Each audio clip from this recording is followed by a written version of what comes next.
Jarek Evenwood, 19, stared at his birthmark, the constellation burning crimson. Elder Alatar Quillen, leaning on his staff, sighed. The verdant expanse awaits, Jarek. Seraphina Vesper will meet you at the old crossroads. Fear twisted Jarek's gut, but he nodded, already picturing the long, dangerous journey ahead. The morning sun, a hesitant visitor behind the ever-present mist clinging to Quillanmer, did little to ease the chill that burrowed deep into Jarek's bones.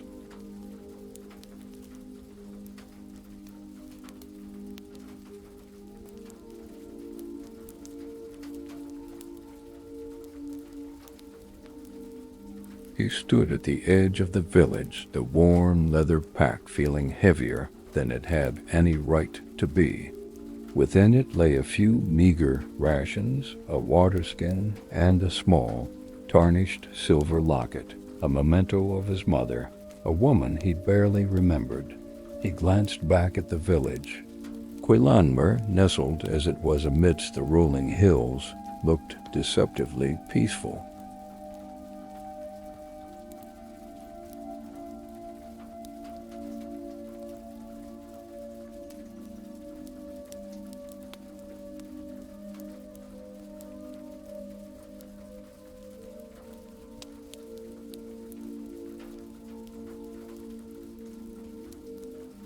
Smoke curled lazily from the chimneys of the thatched-roofed cottages. Children chased chickens in the muddy yards, and the rhythmic clang of the blacksmith's hammer echoed in the crisp air. It was a scene of simple, almost idyllic normalcy, a normalcy that felt a million miles away now, a normalcy that was about to be irrevocably shattered, perhaps. Jarek felt a lump form in his throat.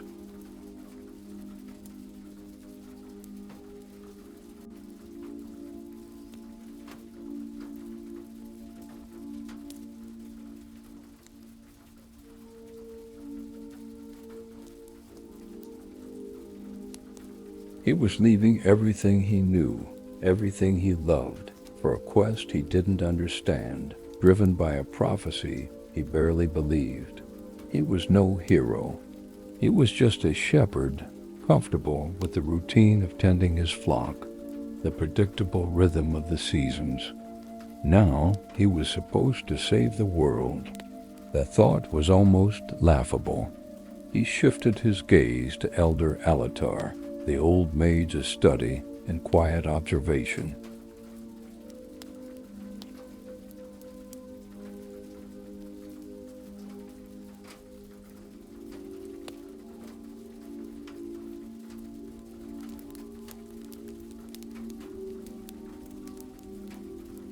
Alatar's face, etched with the wisdom and weariness of over a century, was unreadable. Jarek wondered what the elder truly thought of him, of his chances. Did Alatar see in him the hero the prophecy foretold, or just a frightened boy being thrown to the wolves? Alatar met his gaze, a flicker of something unreadable in his ancient eyes. "The verdant expanse awaits, Jarek," he said, his voice a low, gravelly rumble that seemed to carry the weight of ages.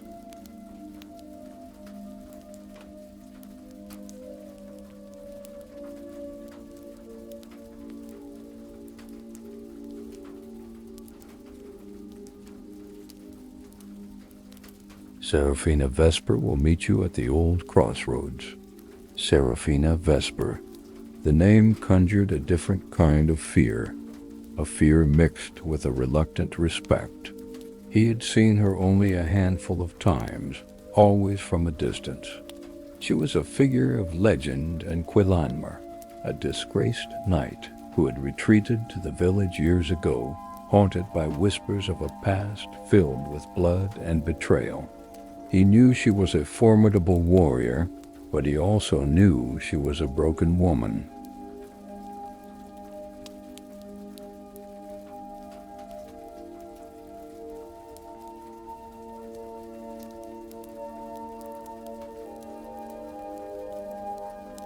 He wasn't sure which was more intimidating.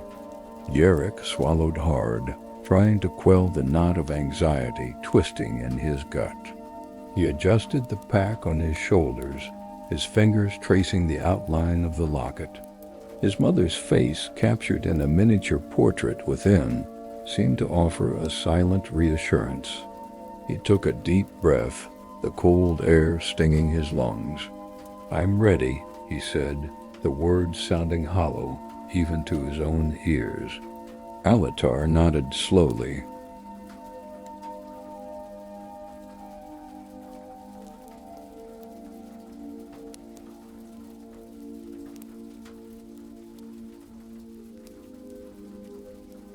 "The path ahead will be fraught with peril, Jarek. Doubt will be your constant companion, and despair will tempt you at every turn. But remember this, the darkness thrives on fear. Do not let it consume you." Jarek nodded again, trying to absorb the elder's words. He knew, intellectually, that Alatar was right. But knowing it and believing it were two different things entirely. He glanced down at his left hand at the constellation-shaped birthmark that pulsed faintly beneath his skin.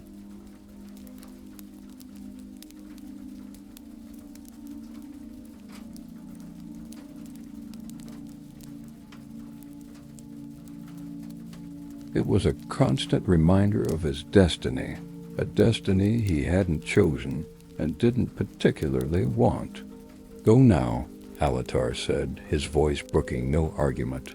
"Time is of the essence." Jarek took one last look at Quailanmer, at the familiar sights and sounds that had defined his life. He etched the image in his memory, knowing that he might never see it again.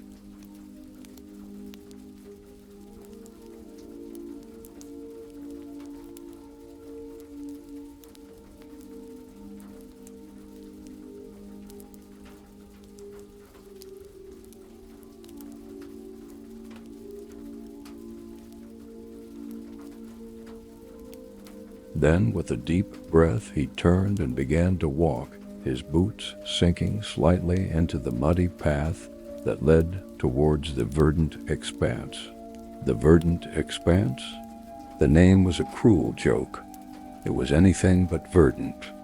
It was a vast, desolate plain, stretching for miles in every direction, a landscape of wind-swept grasses, barren rocks, and gnarled, skeletal trees.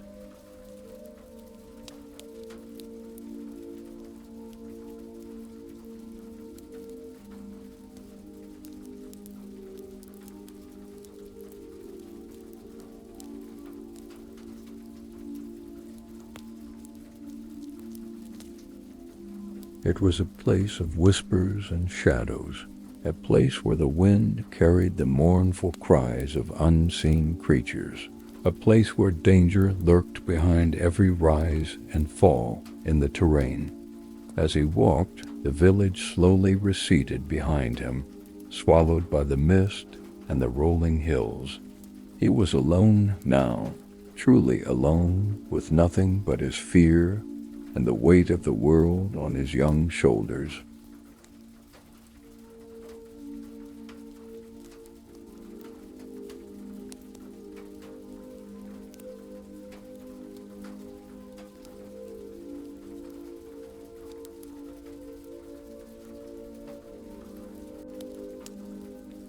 He walked for hours, the sun climbing higher in the sky, burning away the mist and revealing the stark, unforgiving landscape.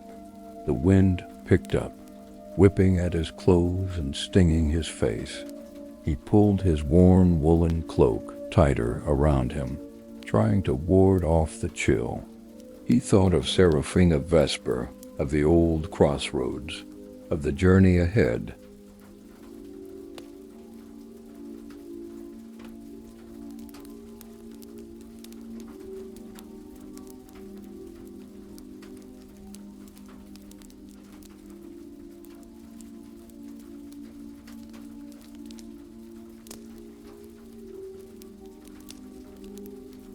He knew the verdant expanse was home to many dangers.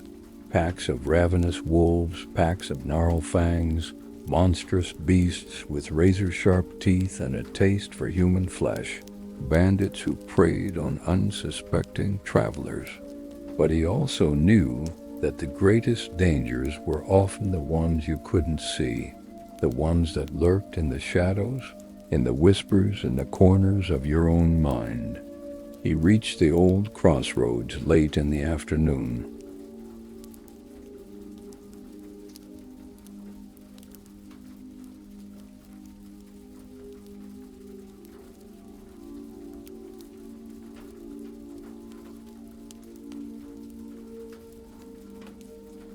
It was a desolate place, marked by a crumbling stone cairn and a few weathered wooden posts, their markings long since faded. The air was heavy with a sense of unease, a palpable feeling of being watched. He waited, his hand resting on the hilt of the small, rusty dagger he carried at his belt. The sun began to sink towards the horizon, casting long, ominous shadows across the plain. He scanned the horizon, his senses on high alert.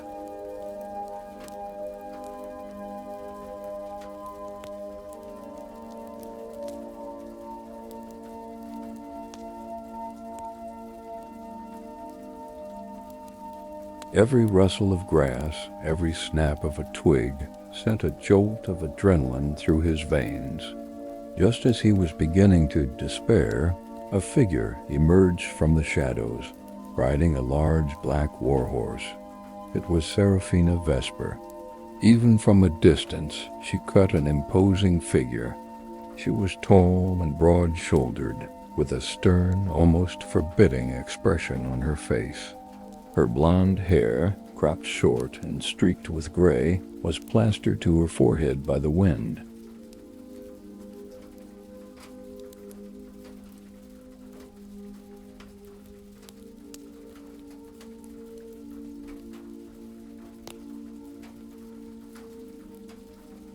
Her blue eyes, sharp and piercing, seemed to bore right through him.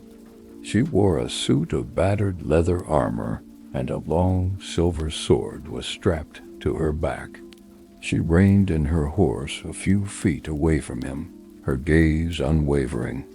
"You're Jarek Evenwood," she said, her voice low and gravelly. It wasn't a question. He nodded, his throat suddenly dry.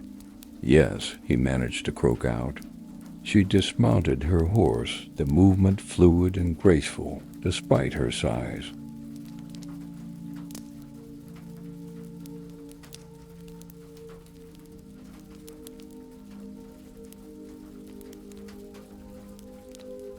She studied him for a moment, her eyes scanning him from head to toe.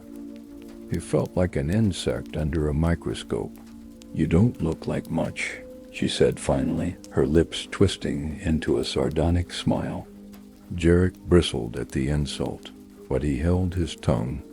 He knew that Seraphina was judging him, testing him.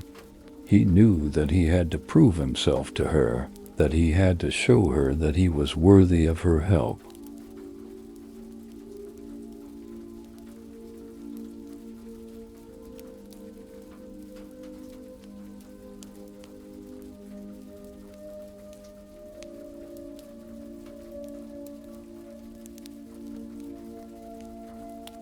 "I may not be a knight," he said, his voice gaining a little more confidence, "but I'm willing to do what needs to be done." Seraphina raised an eyebrow, a hint of amusement in her eyes. "We'll see about that," she said. "The road ahead is long and dangerous. Many have tried to find the sunstone shards, and none have succeeded. Most have died." Jarek felt a shiver run down his spine, but he stood his ground. "I'm not afraid," he said, even though he was terrified.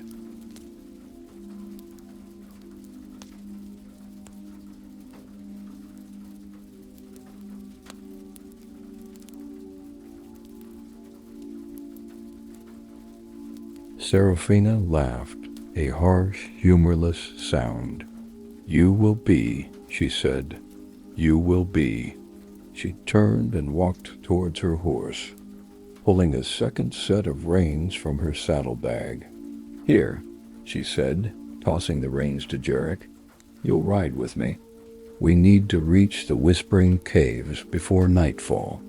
They're the closest safe place to shelter." Jarek caught the reins, his fingers brushing against hers. Her hand was calloused and strong, the hand of a warrior.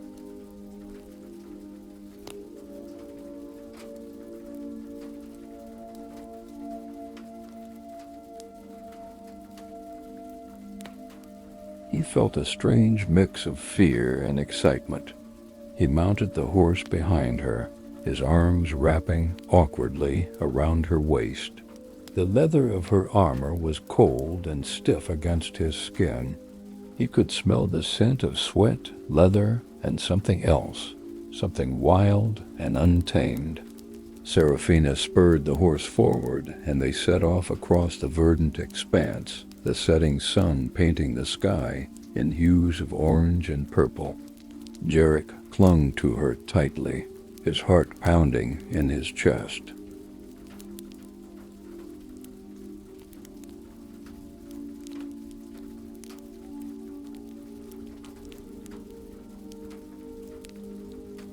He knew that his journey had truly begun. He just hoped he would survive it. The Whispering Caves were a series of natural caverns carved into the side of a rocky escarpment. The entrance was narrow and easily defensible, and the caves themselves were surprisingly warm and dry. They were a well-known refuge for travelers, but they were also known to be haunted. Seraphina and Jarek arrived at the caves just as darkness was falling. The wind had died down and the air was still and silent.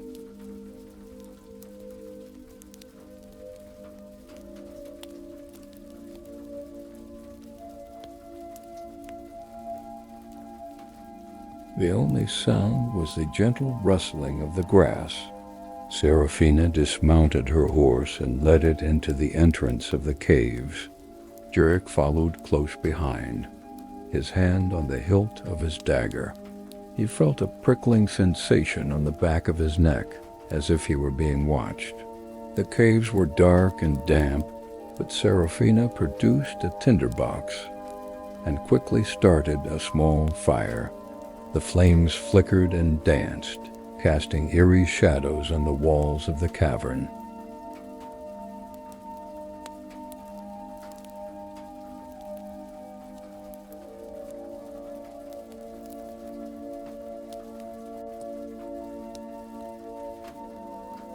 Seraphina tethered her horse to a rocky outcrop and then turned to Jarek. "We'll take turns keeping watch," she said. "I'll take the first shift." Jarek nodded, grateful for the opportunity to rest. He found a relatively comfortable spot on the cave floor and settled down, pulling his cloak around him. He closed his eyes, trying to block out the fear and the exhaustion. He drifted off to sleep, but his sleep was troubled. He dreamed of shadows and whispers, of monsters and demons.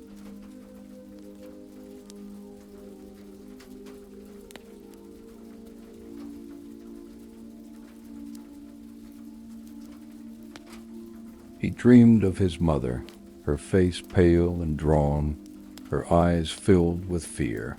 He dreamed of the sunstone shards, glowing with a blinding light. He awoke with a start, his heart pounding in his chest. He was sweating, and his body was trembling. He looked around the cave. Seraphina was sitting by the fire, her back to him, her eyes fixed on the entrance. He sat up and stretched, trying to shake off the lingering effects of the nightmare.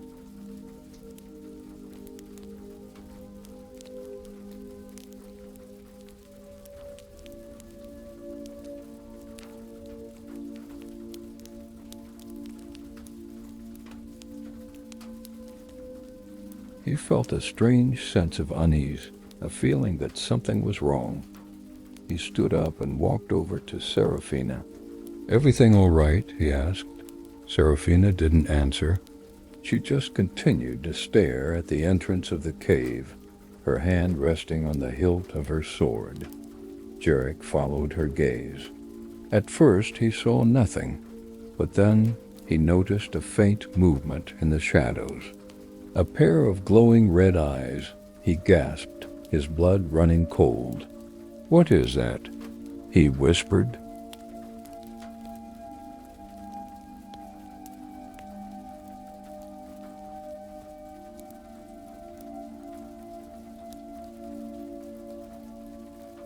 Serafina stood up, drawing her sword. The silver blade gleamed in the firelight. "Now, fangs," she said, her voice low and deadly. "And they're hungry." The gnarled fangs emerged from the shadows, their eyes glowing like embers in the darkness. They were grotesque creatures, with long, spindly limbs, razor-sharp claws, and mouths filled with jagged teeth. They snarled and growled, their breath reeking of decay. There were at least a dozen of them, surrounding the entrance of the cave.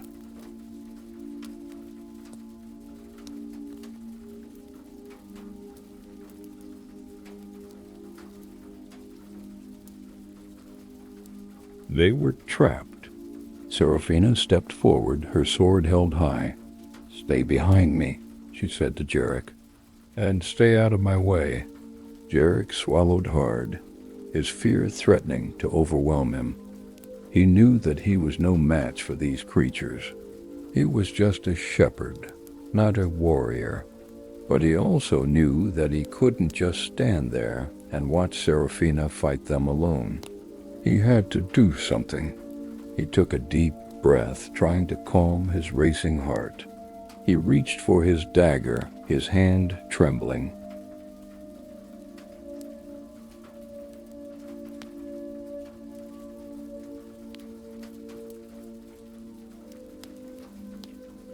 He knew it was a pathetic weapon, but it was all he had. "I'm ready," he said, his voice barely a whisper.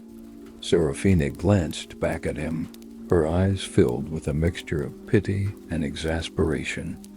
"You're going to get yourself killed," she said. "Maybe," Jarek said, "but I'm not going to let you fight them alone." Serafina smiled, a rare and fleeting smile. "All right then," she said. "Let's show these monsters what we're made of." She charged forward, her sword flashing in the firelight.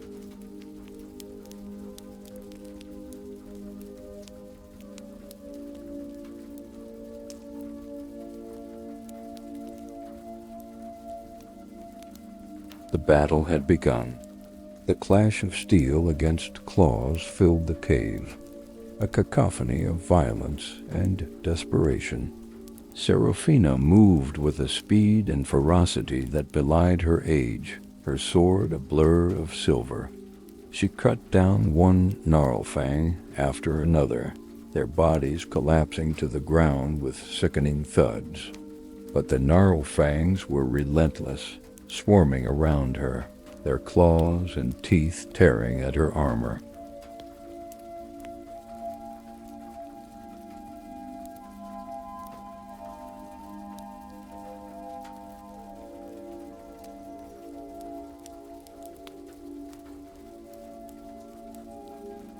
She parried their attacks, dodging and weaving with incredible agility, but she was beginning to tire.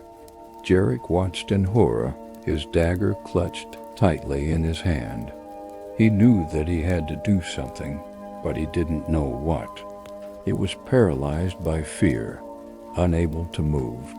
Then he saw one of the gnarled fangs lunge at Serafina from behind, its claws outstretched. Serafina was too slow to react. Without thinking, Jarek screamed and charged forward, throwing himself in front of Serafina.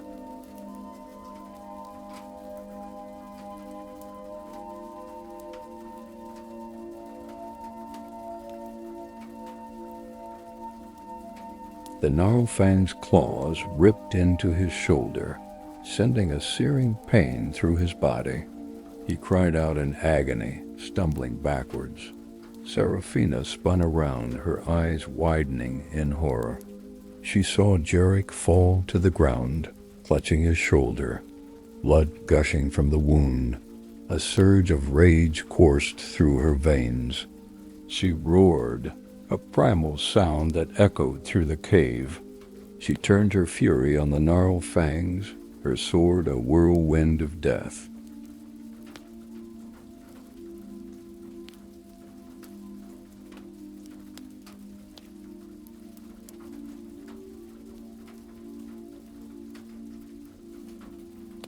She fought with a ferocity that was almost supernatural, cutting down the remaining creatures with ease. Within minutes, the cave was silent, filled only with the sound of Seraphine's ragged breathing. The bodies of the gnarlfangs lay scattered on the ground, their eyes staring blankly at the ceiling. Seraphina rushed to Jarek's side, kneeling beside him. "Jarek," she said, her voice filled with concern. "Are you all right?" Jarek groaned, his face pale and clammy.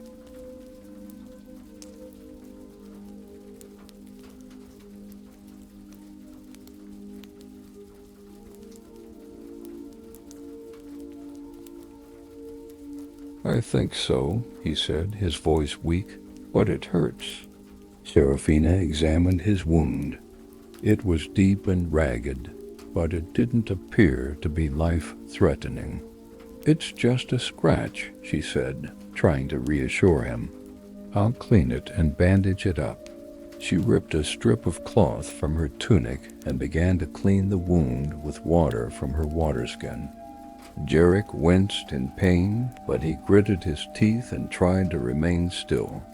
As she cleaned the wound, Seraphina noticed something.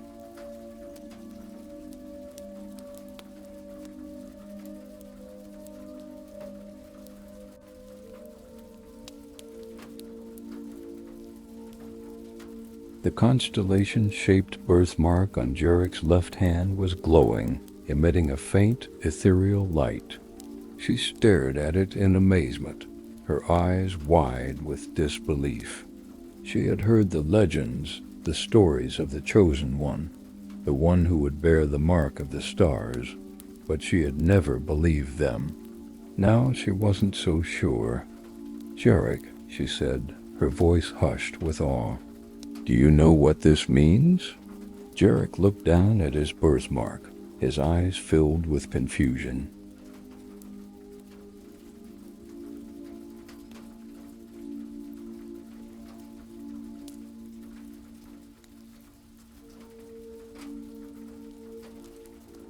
"What are you talking about?"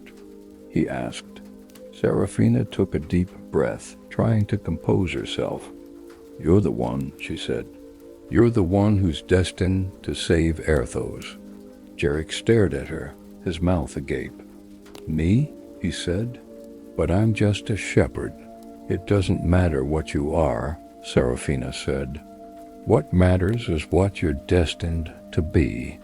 She stood up and looked at him, her eyes filled with a newfound respect. "The journey ahead will be long and dangerous," she said.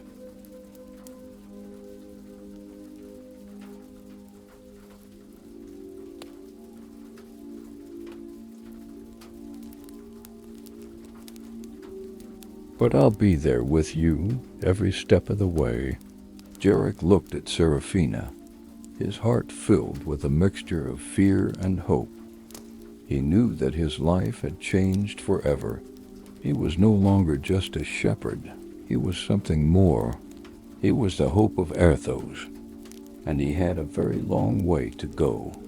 They would need to leave the Whispering Caves before sunrise to make any meaningful progress towards the Obsidian Citadel.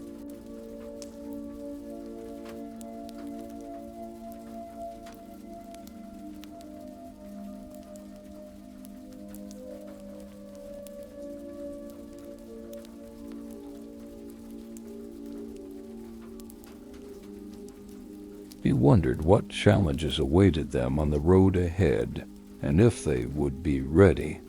The first rays of dawn, pale and tentative, crept into the whispering caves, chasing away the shadows that had danced so menacingly throughout the night. Jarek, his shoulder throbbing with a dull ache, sat huddled by the dying embers of the fire, watching Seraphina as she meticulously cleaned and sharpened her sword.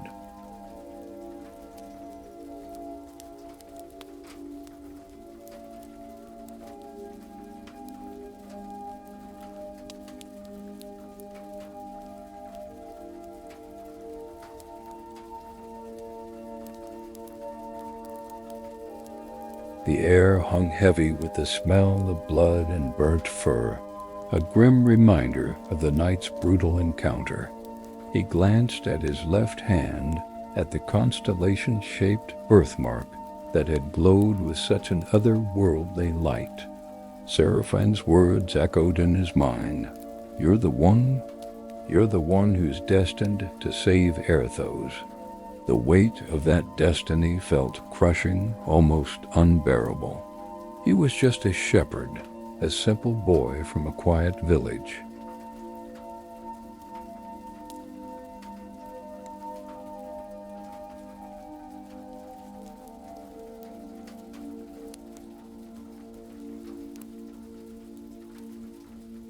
How could he possibly save an entire world?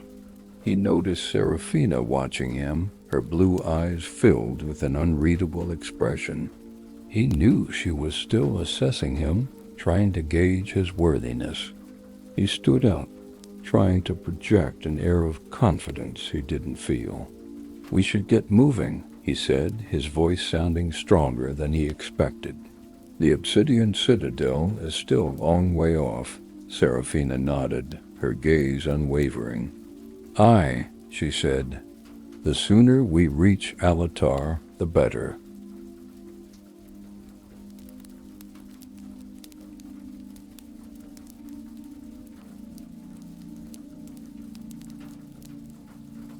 She sheathed her sword with a metallic clang and began to pack their meager supplies. As they prepared to leave the caves, Jarek couldn't shake the feeling of unease that had been plaguing him since the night before. The air felt heavy, charged with an unseen energy. He glanced around, his senses on high alert. He felt like they were being watched, followed. "Do you feel that?" he asked Seraphina, his voice barely above a whisper. Seraphina paused, her hand resting on the hilt of her sword.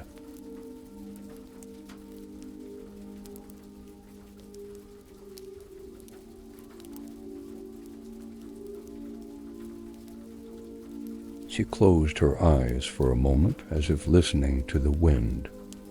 "I feel it," she said, her voice grim. "Something's out there. Something dark."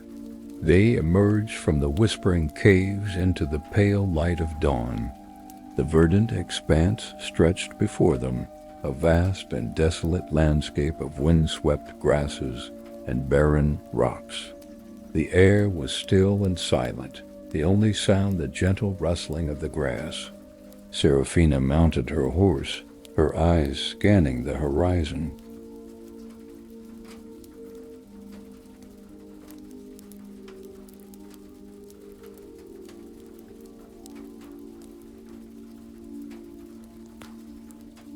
Jarek climbed up behind her, his hand resting on the hilt of his dagger. He knew that they were in danger, that something was hunting them. Seraphina spurred the horse forward, and they set off across the verdant expanse, the rising sun casting long shadows behind them. Jarek clung to her tightly, his heart pounding in his chest. He knew that they had to reach the obsidian citadel, that they had to find a way to stop the shadow blight before it consumed Erthos.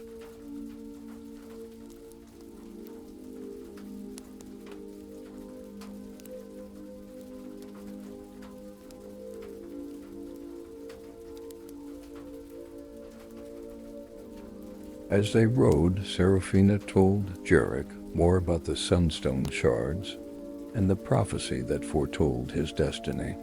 She explained that the sunstone was an ancient artifact created by the gods to protect Erthos from the forces of darkness.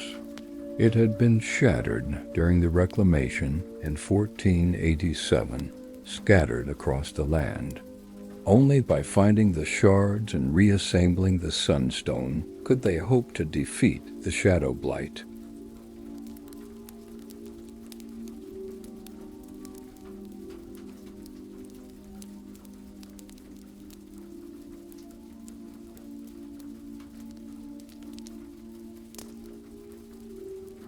She also spoke of Elder Alatar, the wise and enigmatic mage who resided in the Obsidian Citadel.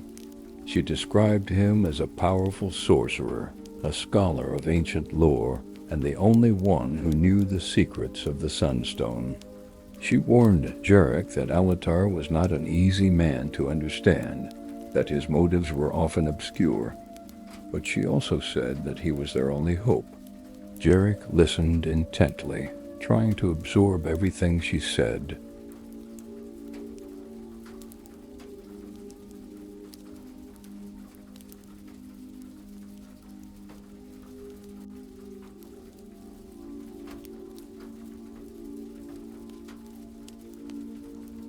He felt overwhelmed by the enormity of the task before him, but he also felt a growing sense of determination. He knew that he had been chosen for a reason, that he had a responsibility to protect Erthos. As the day wore on, the landscape began to change. The wind-swept grasses gave way to a rocky, barren terrain. The sun beat down mercilessly and the air grew hot and dry. Jarek's throat was parched, and his shoulder throbbed with pain. They stopped to rest by a small, brackish spring.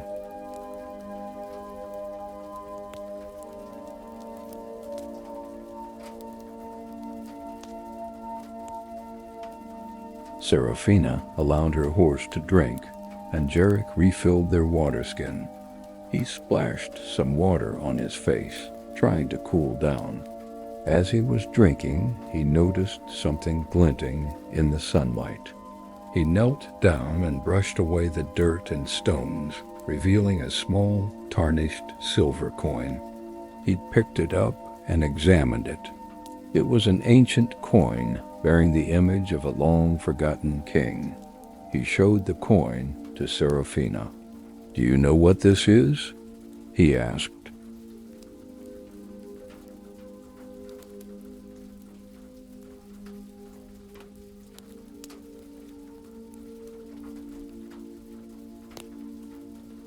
Seraphina examined the coin, her brow furrowed in concentration. "It's an Eldorian sovereign," she said. "They haven't been minted for centuries." "What's it doing here?" Jarek asked. "It's a sign," Seraphina said, her voice grim. "A sign that we're on the right path." She explained that the Eldorian sovereigns were often used as markers, guiding travelers to hidden places, forgotten shrines, and lost treasures. She believed that the coin was leading them to one of the sunstone shards.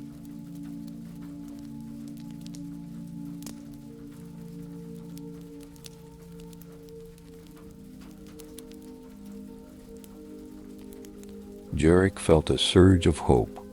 Maybe, just maybe, they were on the right track. They followed the coin, using it as a guide to navigate the treacherous terrain.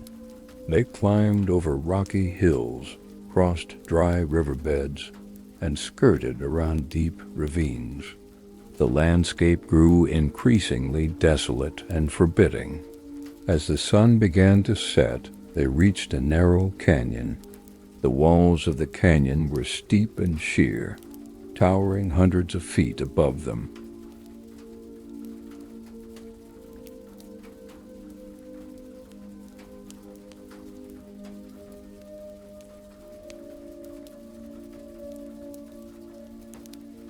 The air in the canyon was cool and damp, and a strange silence hung over the place. Serafina stopped her horse at the entrance to the canyon. "This is it," she said, her voice barely above a whisper. "The path to the shard lies within." Jarek felt a shiver run down his spine. He knew that they were entering a place of great danger, a place where the shadows held sway. They rode into the canyon, the walls closing in around them.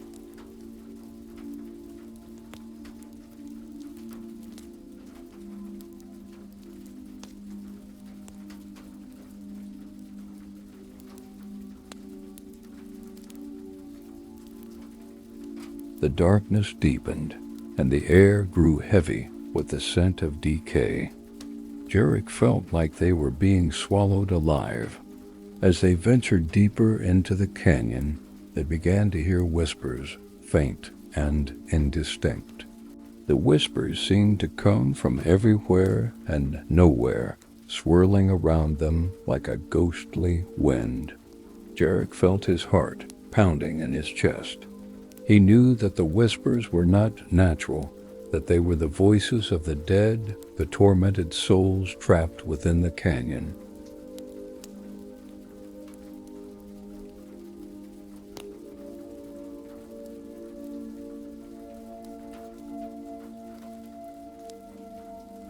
He glanced at Serafina, her face grim and determined.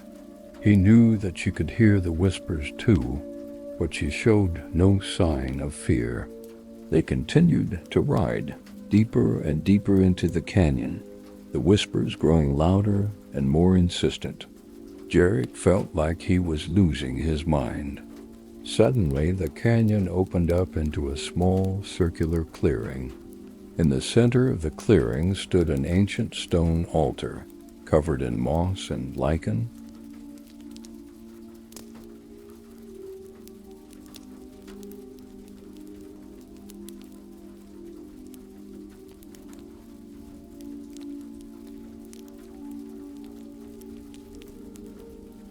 On the altar lay a single object, glowing with a faint ethereal light. It was a sunstone shard. Jarek gasped, his eyes wide with amazement.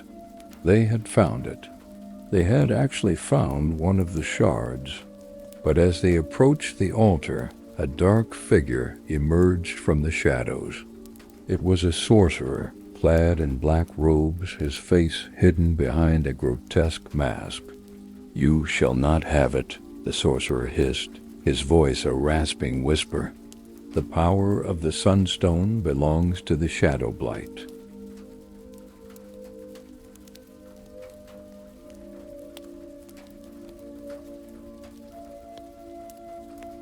He raised his hands and the air crackled with energy. Jarek knew that they were in for a fight. The sorcerer unleashed a barrage of dark magic, bolts of energy that ripped through the air. Serafina deflected the attacks with her sword, her movements swift and precise. Jarek stood frozen in fear, unable to move. He knew that he was no match for the sorcerer's power. But then he remembered the prophecy, the words of Elder Alatar. The darkness thrives on fear. Do not let it consume you.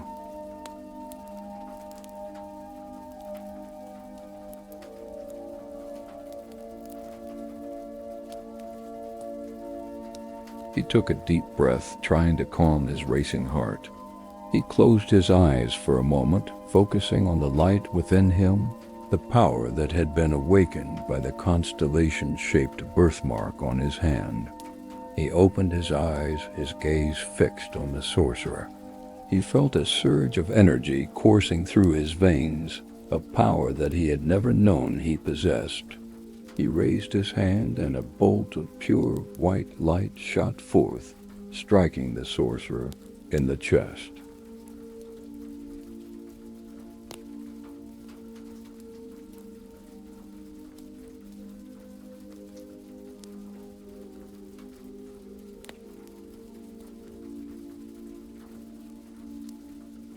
The sorcerer screamed, his body engulfed in flames. He collapsed to the ground, his mask shattering into 1,000 pieces. The sunstone shard pulsed with light, its energy resonating with Jarek's own. He felt a connection to the artifact, a sense of understanding that transcended words. Seraphina stared at him in amazement, her eyes wide with disbelief. "You did it," she said, her voice hushed with awe. "You defeated him."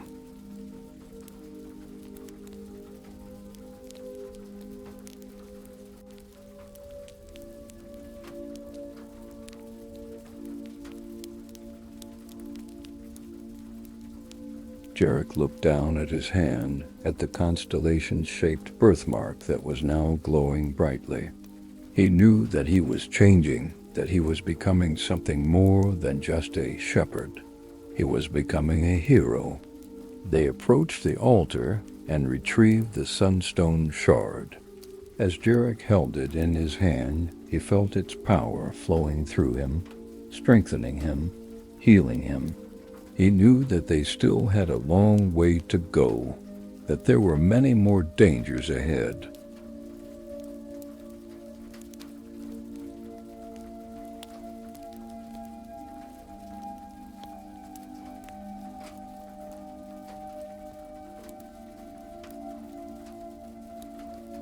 But he also knew that they were on the right path, that they were one step closer to defeating the Shadow Blight. As they left the canyon, the whispers faded away and the air grew lighter. Jarek felt a sense of hope that he hadn't felt in a long time. They had found the first shard. Now they just had to find the rest and survive the journey.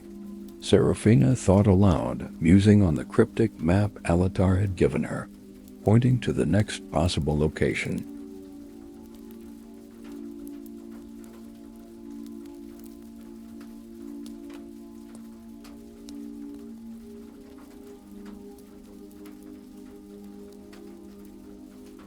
The Weeping Marshes, she stated, a place of sorrow and deceit, if the old tales are to be believed. Jarek shivered. What horrors awaited them in the marshes? Ixt. Verdant Expanse Day. The vast expanse continued to unfold before them, an undulating ocean of tall grasses swaying rhythmically in the wind. The silver coin, now safely tucked away in Jarek's pocket, felt like a tangible promise of hope, a beacon guiding them through the encroaching darkness.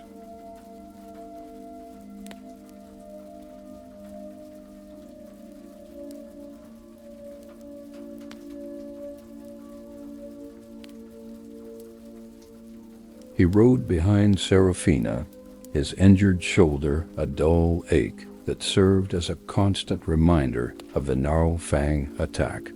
He tried to focus on the horizon, on the faint outline of the sunken peaks in the distance, anything to distract himself from the nagging fear that gnawed at the edges of his mind.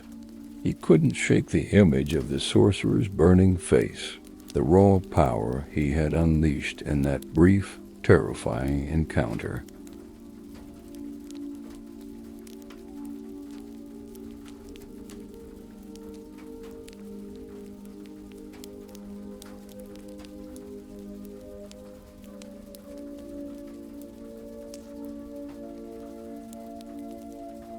The memory of his own unexpected surge of energy was equally unsettling.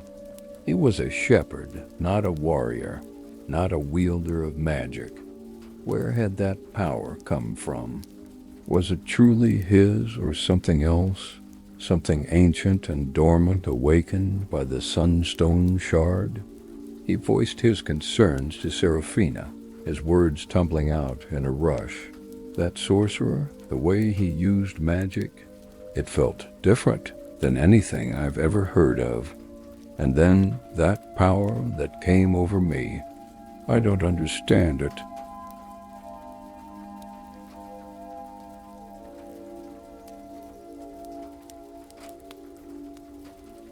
Serafina listened patiently, her gaze fixed on the horizon. When he finished, she sighed, a sound that seemed to carry the weight of her own past struggles. "Magic is a force, Jarek," she said, her voice low and thoughtful. "Like fire, it can be used to create or destroy. The sorcerer wielded the magic of the shadow blight, a corrupting, destructive power fueled by fear and despair. What you wielded, that was something else, a pure, untainted energy."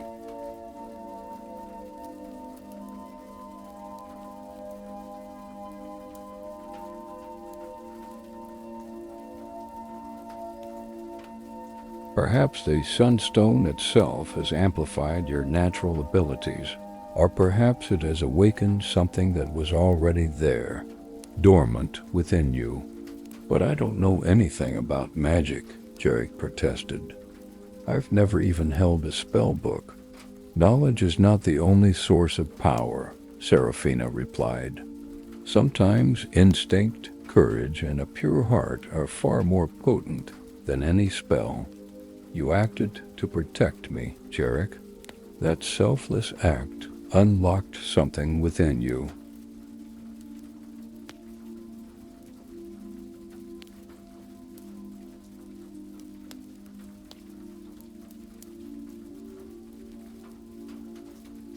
"Trust your instincts, Jarek.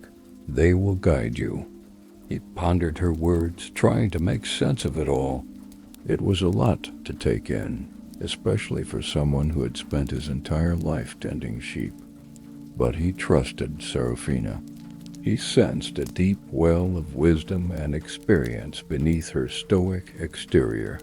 As they continued their journey, the landscape began to transform again. The rocky terrain gradually gave way to a marshy, bog-like area.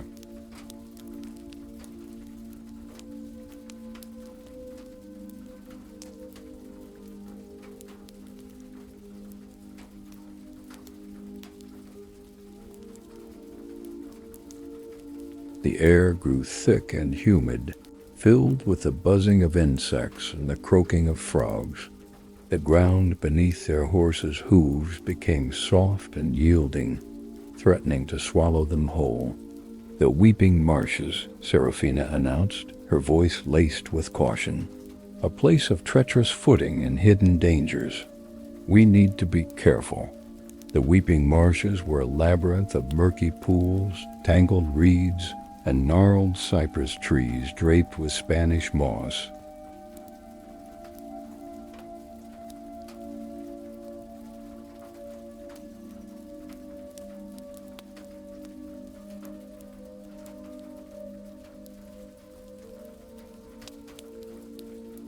The water was a stagnant, oily green, reflecting the oppressive sky above. The air was heavy with the smell of decay, a cloying, unpleasant odor that clung to the back of your throat. As they ventured deeper into the marshes, a sense of foreboding washed over Jarek. The silence was unnerving, broken only by the occasional splash of an unseen creature or the mournful cry of a distant bird. He felt like they were being watched, scrutinized by unseen eyes.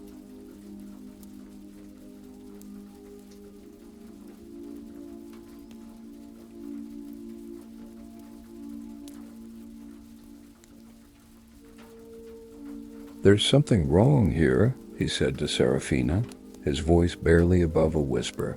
"I can feel it." Serafina nodded grimly. "The marshes are said to be haunted," she said, "by the spirits of those who lost their way and perished within its depths. They say the marshes feed on sorrow, amplifying negative emotions and driving travelers to despair." Jarek shivered, despite the humid air. He could almost feel the sorrow clinging to him, a heavy weight pressing down on his soul.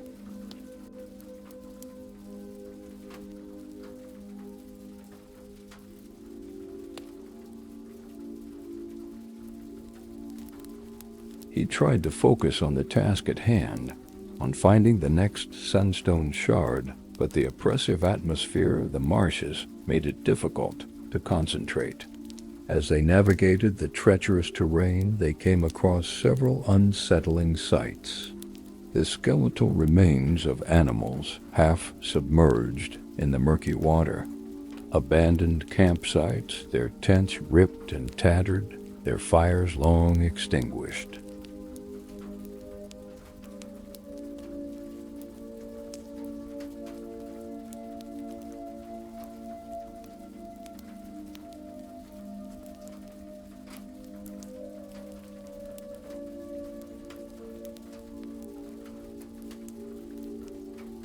And strange, unsettling symbols carved into the trunks of the cypress trees, symbols that seemed to writhe and shift in the periphery of his vision.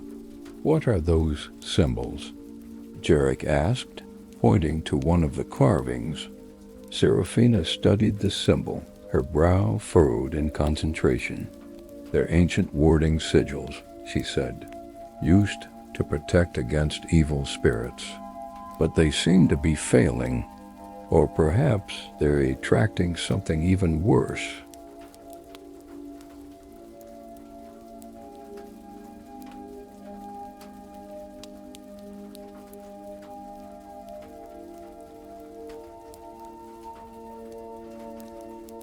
As she spoke, a thick fog began to roll in, obscuring the already limited visibility. The air grew colder, and the whispers started again, faint and indistinct at first, but gradually growing louder and more insistent. "We need to find shelter," Seraphina said, her voice urgent. "The fog will disorient us, and the whispers will drive us mad." They searched frantically for a safe place to take refuge, but the marshes offered little in the way of shelter.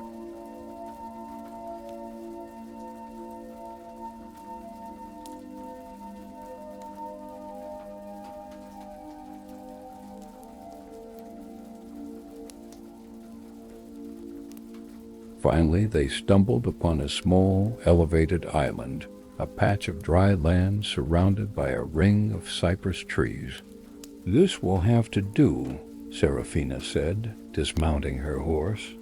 "It's better than nothing." They quickly set up camp, gathering what little firewood they could find. The fire crackled and popped, casting flickering shadows on the surrounding trees. The fog swirled around them, creating an eerie, surreal atmosphere. As they sat by the fire, the whispers grew louder and more menacing.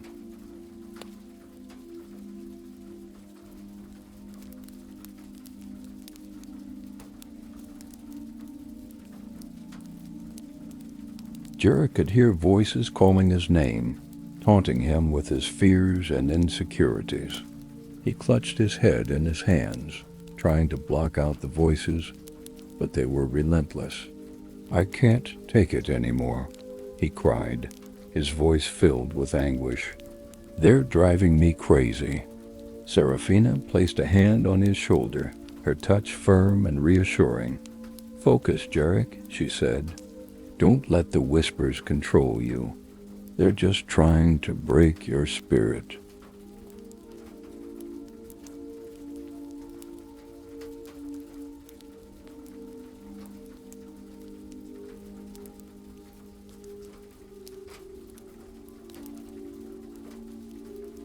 "Remember who you are. Remember what you're fighting for." He closed his eyes, trying to block out the voices, focusing on Seraphine's words. He thought of his mother, of the peaceful village of Quilanmer, of the people he was trying to protect.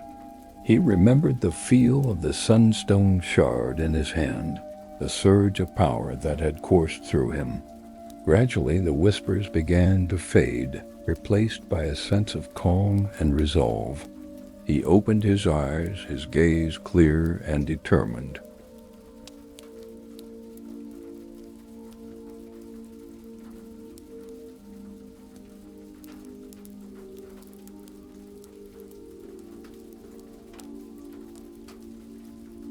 "Thank you," he said to Serafina. "I needed that." Serafina smiled, a rare and genuine smile. "You're stronger than you think, Jarek," she said. "You just need to believe in yourself." As the night wore on, the fog grew thicker, and the whispers returned, but they were less potent now, less able to penetrate Jarek's newfound resolve. He and Serafina took turns keeping watch, their eyes scanning the swirling fog, their ears straining for any sign of danger.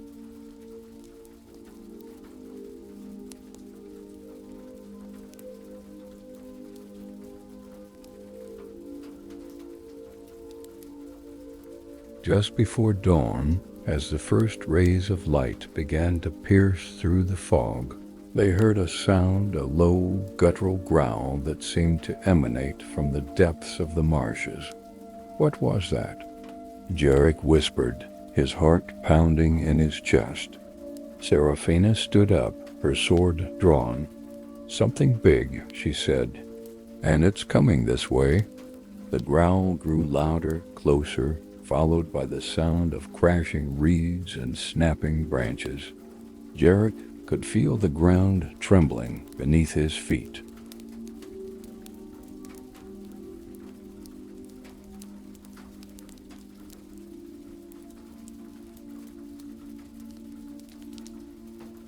Suddenly, a massive creature emerged from the fog, its eyes glowing like embers in the darkness.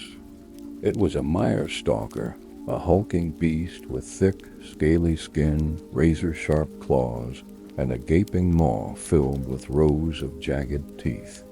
The mire-stalker roared, a deafening sound that shook the very air. It lunged towards them, its claws outstretched, ready to tear them to shreds. Serafina stepped forward, her sword held high. "Get behind me, Jarek," she said. "This is going to be a tough one."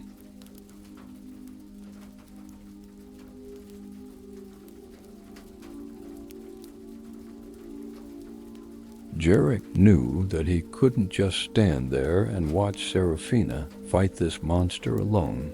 He had to do something. He had to protect her just as she had protected him. He took a deep breath, summoning all his courage. He closed his eyes for a moment, focusing on the power within him, the light that had been awakened by the sunstone shard. He opened his eyes, his gaze fixed on the mire-stalker. He raised his hand, and a bolt of pure white light shot forth, striking the creature in the chest.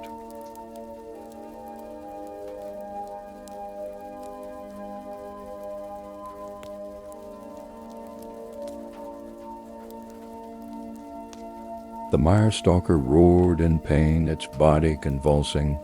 It staggered backwards, its claws flailing wildly. Serafina seized the opportunity, charging forward and plunging her sword deep into the creature's heart.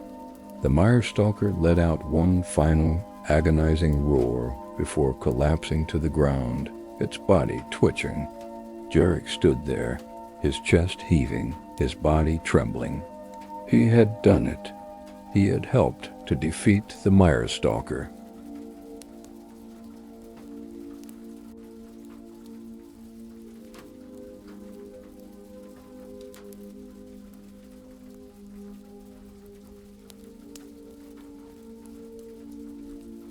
He was actually starting to believe that he could do this, that he could actually save Erthos. Serafina approached him, her eyes filled with pride. "Well done, Jarek," she said. "You're becoming a true warrior." Jarek smiled, a genuine smile that reached his eyes. "Thanks," he said. "But we're not out of the marshes yet." Serafina nodded grimly. "No," she said. "We still have a long way to go, and I have a feeling the worst is yet to come."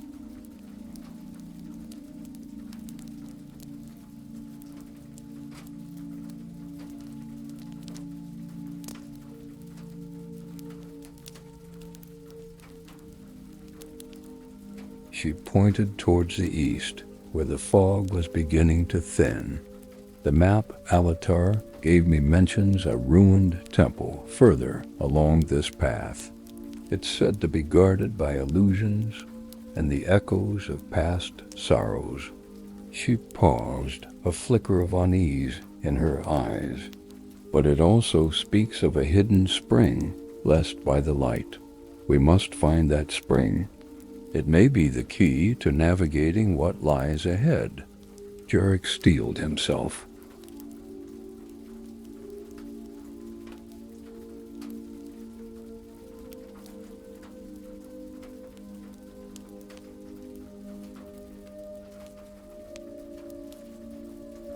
A ruined temple guarded by illusions. What new horrors awaited them there? The fog clung to them like a damp shroud as they pushed further into the weeping marshes. Jarek Evenwood, 19, felt a chill that went deeper than the damp air, a creeping dread that settled in his bones. Serafina Vesper, 35, her blue eyes narrowed, scanned the murky surroundings, her hand never straying far from the hilt of her sword. The Mire-stalker's defeat had been a victory, but a grim one.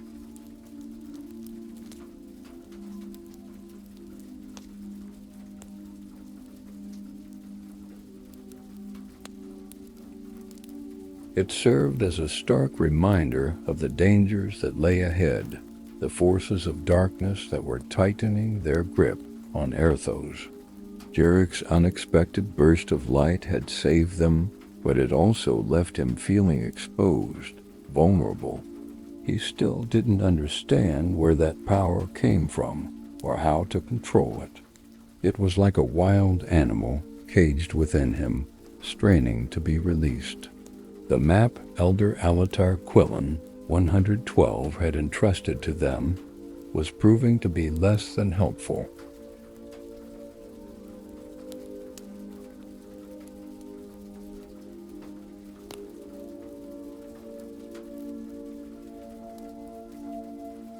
It was more of a sketch, really filled with cryptic symbols and vague landmarks.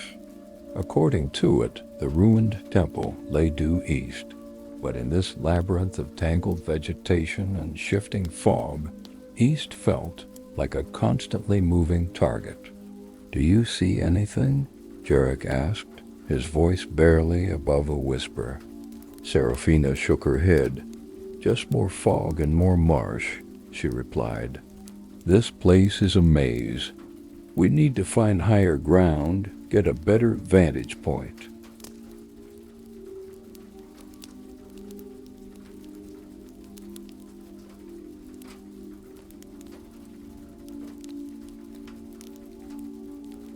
They continued to trudge onward, their horse sinking deep into the mud with each step. The air grew heavier, thicker, filled with the stench of decay and the buzzing of insects. Jarek felt like he was suffocating, trapped in a nightmare from which he couldn't wake. As they rounded a bend in the path, they came across a disturbing sight. A circle of standing stones, half submerged in the murky water. The stones were ancient, weathered, covered in moss and lichen.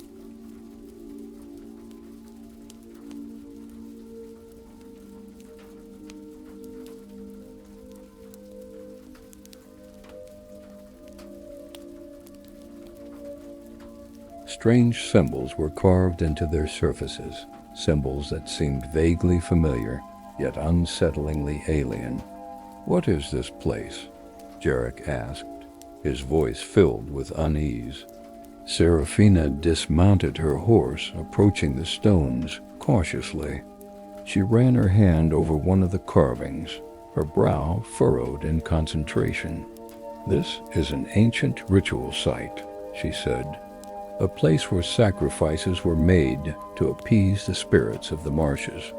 "Sacrifices?" Jarek asked, his stomach churning.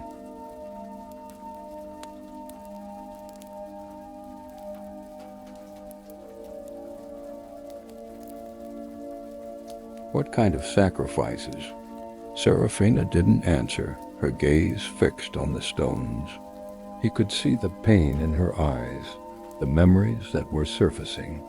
He knew that she had seen her fair share of horrors in her past, horrors that she rarely spoke of. "We should leave," Jarek said, his voice urgent. "This place feels wrong."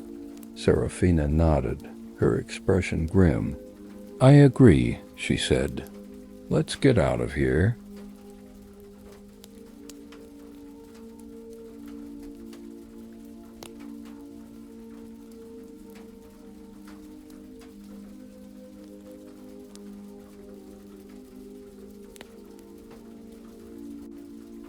They turned to leave, but as they did, the fog began to swirl around them, thicker and faster than before. The whispers returned, louder and more insistent, filling their minds with doubt and fear. "You're not strong enough," the whispers hissed. "You're going to fail. You're going to die." Jarek clutched his head in his hands, trying to block out the voices. He could feel his resolve crumbling, his courage fading. Serafina grabbed his arm, her grip firm and unwavering.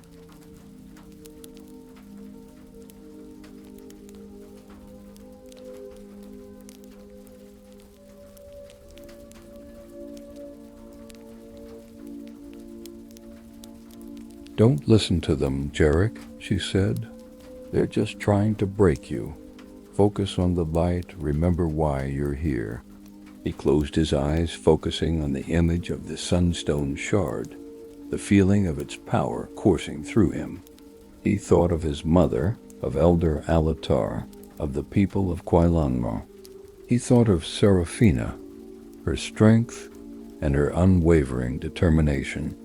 He opened his eyes, his gaze clear and resolute. "I won't let them win," he said. "I won't give up."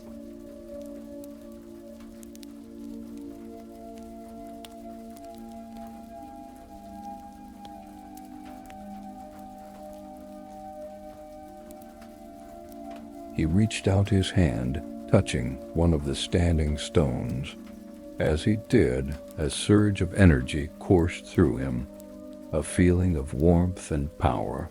He could feel the ancient magic of the stones, the echoes of the rituals that had been performed there.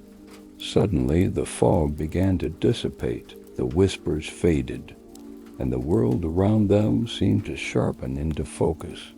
He could see the path ahead, the direction they needed to go. "I know the way," he said to Serafina. "The stones showed me."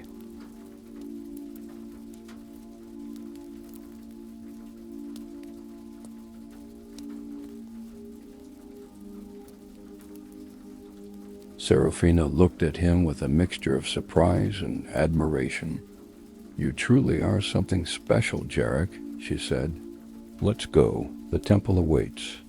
They continued their journey, Jarek leading the way, his newfound confidence guiding them through the treacherous marshes. The path was still fraught with danger, but they faced it together, their resolve strengthened by the challenges they had overcome. After several hours of arduous travel, they finally reached their destination.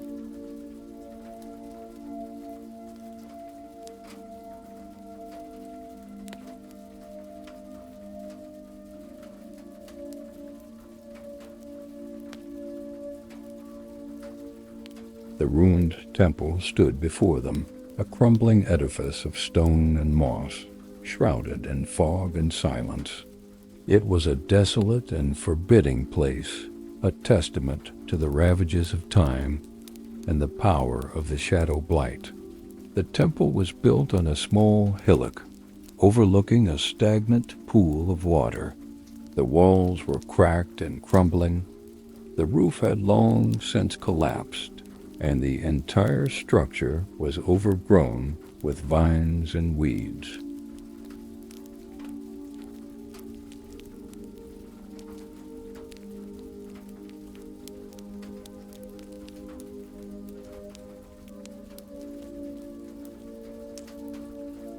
The entrance was a gaping maw of darkness, promising nothing but danger and despair. "This is it," Seraphina said, her voice low and cautious. "The ruined temple. Be prepared for anything." They dismounted their horse, approaching the temple cautiously. As they drew closer, they could hear a faint sound, a mournful wail that seemed to emanate from within the temple's depths.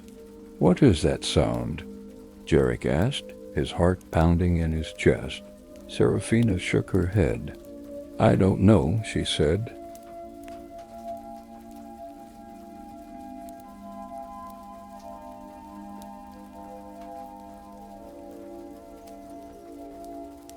"But I don't like it. Let's go inside, but stay close." They entered the temple, their senses on high alert. The interior was even more dilapidated than the exterior. The walls were covered in graffiti and strange symbols.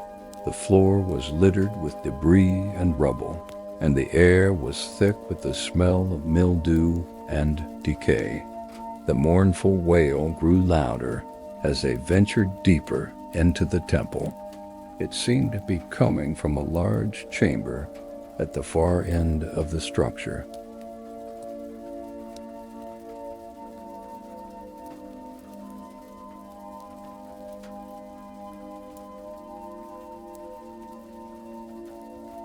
As they approached the chamber, they saw something that made their blood run cold. A group of figures, cloaked in shadow, were huddled around a stone altar. They were chanting in a low, guttural language, their voices filled with malice and hate. "Shadow cultists," Seraphina whispered. "They're performing some kind of ritual." Jarek felt a surge of anger and disgust.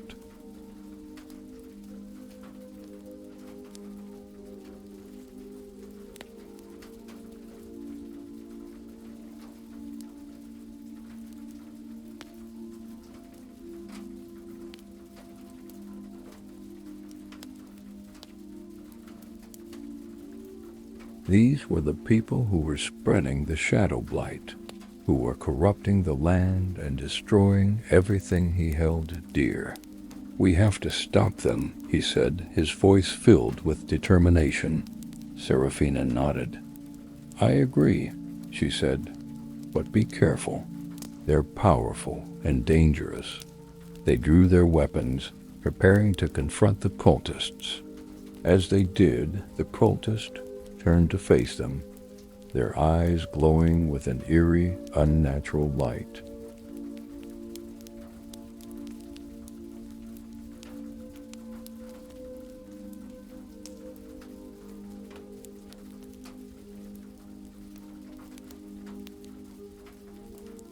The leader of the cultists stepped forward, his face hidden beneath a dark hood. "You have trespassed in a sacred place," he said, his voice cold and menacing. "You will pay the price." He raised his hands, and a bolt of black energy shot forth, striking Seraphina in the chest. She staggered backwards, clutching her wound. "Seraphina," Jarek cried, rushing to her side. "I'm all right," she said, her voice strained, "but be careful. Their magic is potent."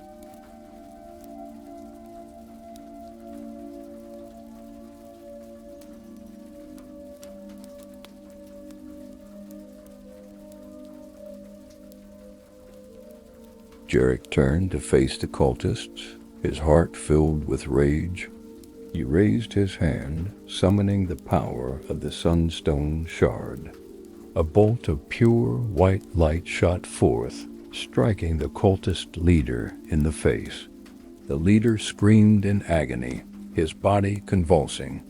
The other cultists lunged forward, attacking Jarek and Seraphina with their dark magic. The battle was fierce and chaotic. Jarek and Seraphina fought bravely, but the cultists were numerous and powerful.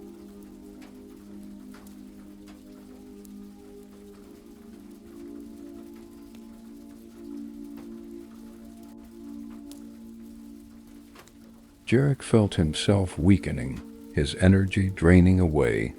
He knew that they couldn't win this fight. They were outnumbered and outmatched.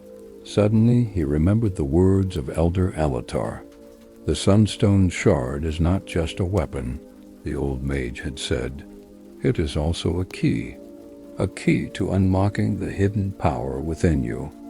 Jarek closed his eyes, focusing on the feeling of the Sunstone Shard in his hand.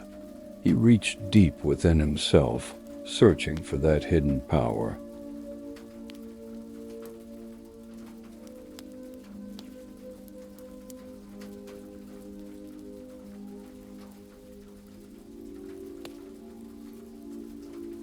He felt a surge of energy, a feeling of warmth and light. He opened his eyes, his gaze clear and resolute. He raised his hands, and a wave of pure white light erupted from him, engulfing the entire chamber. The cultists screamed in terror, their bodies dissolving into shadows. The light faded, and the chamber was silent. Jarek and Seraphina stood there, panting and exhausted, but alive. "What was that?" Seraphina asked, her voice filled with awe. Jarek shook his head.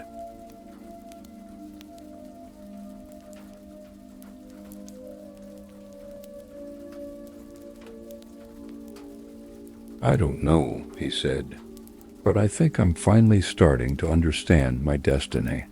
They had defeated the cultists, but they knew that their journey was far from over. The shadow blight was still spreading, and there were still many dangers to face. They continued their search of the ruined temple, hoping to find the hidden spring that Alatar had mentioned. After searching for some time, they finally found it.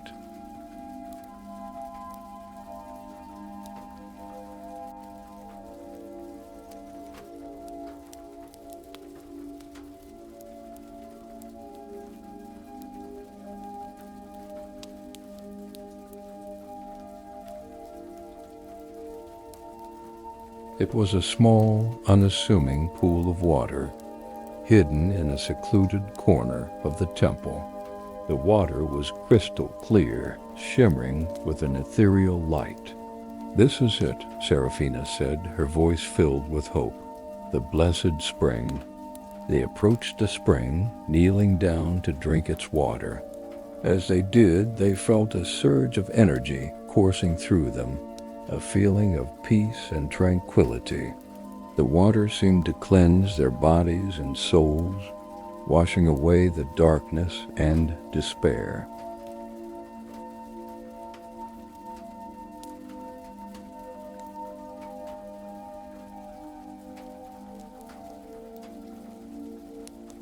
They felt refreshed and renewed, ready to face whatever challenges lay ahead. As they prepared to leave the temple, Jarek noticed something glinting in the water of the spring. He reached in and pulled it out. It was another sunstone shard, smaller than the first, but radiating the same powerful energy. "Another shard," Jarek said, his voice filled with excitement. "We're one step closer to stopping the shadow blight." They left the ruined temple, their hearts filled with hope.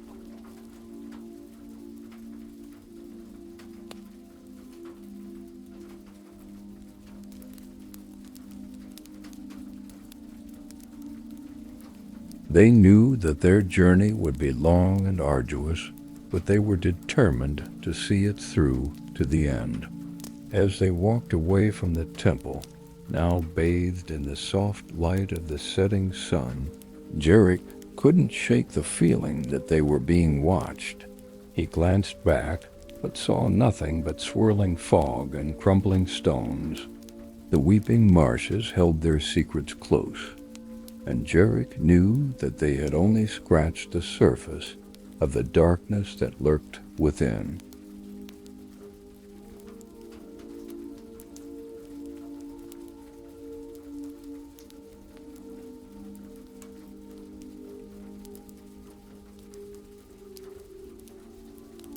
What new terrors awaited them as they ventured deeper into the heart of the blight? The map mentioned something about a petrified forest guarded by creatures born of nightmare.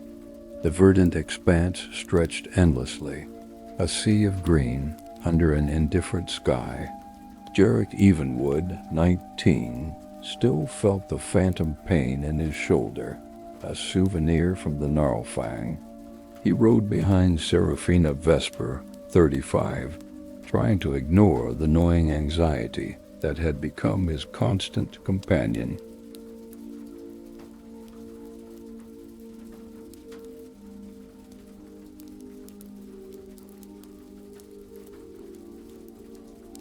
The sorcerer's power, the strange energy that had surged through him, it all felt so alien, so wrong. He was a shepherd, not a hero. That sorcerer, Jarek began, the words tumbling out. His magic, it was like a disease. And then what I did, it felt powerful, but dangerous. Seraphina, ever stoic, kept her gaze fixed on the horizon. Magic is a tool, Jarek. It reflects the wielder. The shadow blight corrupts, twists. What you channeled, it was different, raw, untainted.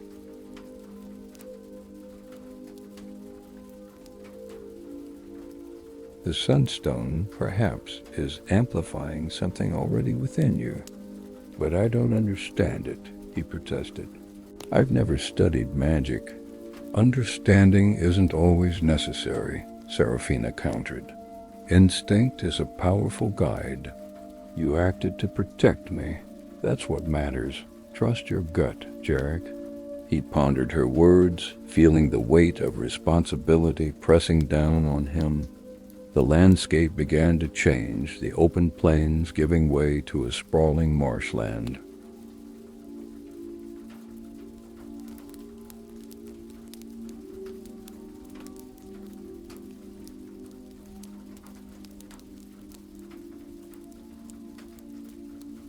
The air grew heavy, humid, buzzing with unseen insects.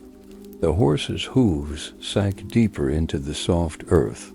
The weeping marshes, Seraphina announced, her voice tight. Treacherous ground, hidden dangers. We need to be vigilant. The weeping marshes were a disorienting maze of stagnant pools, tangled reeds, and cypress trees draped with weeping moss. The water was a sickly green, reflecting the oppressive sky. The air hung thick with the cloying sweetness of decay.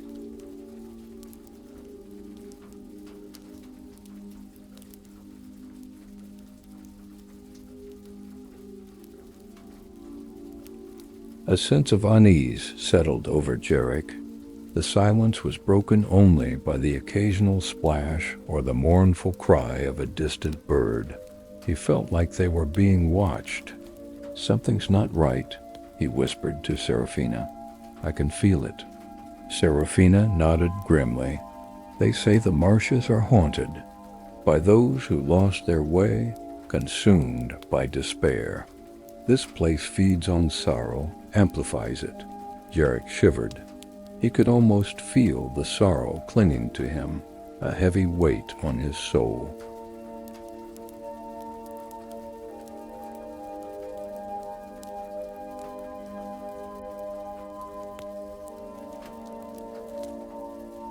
He tried to focus on the sunstone, on the mission, but the atmosphere was oppressive, suffocating. They'd passed the skeletal remains of animals, half submerged in the murky water. They found abandoned campsites, tents ripped apart, fires long dead. And then there were the symbols carved into the cypress trees, unsettling, shifting shapes that danced at the edge of his vision. What are those? Jarek asked, pointing to a particularly disturbing carving.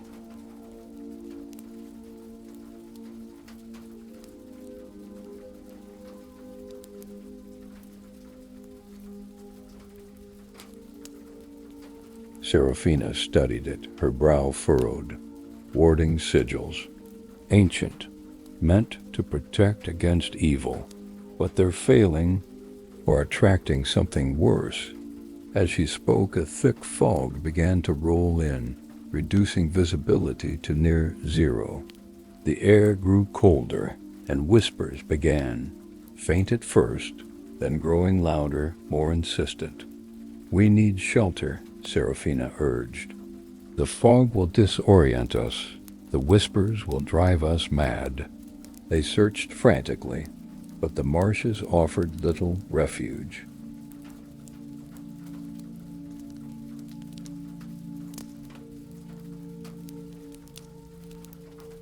Finally, they found a small, elevated island, a patch of dry land surrounded by a ring of gnarled cypress trees. "It'll have to do," Seraphina said, dismounting. "It's better than nothing."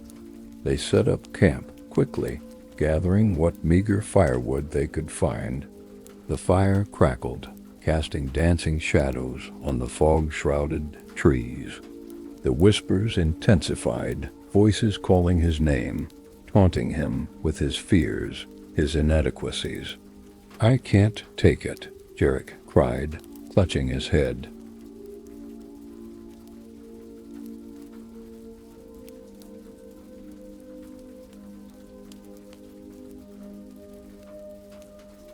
There inside my head. Seraphina placed a firm hand on his shoulder. "Focus, Jarek. Don't let them win. They feed on your fear.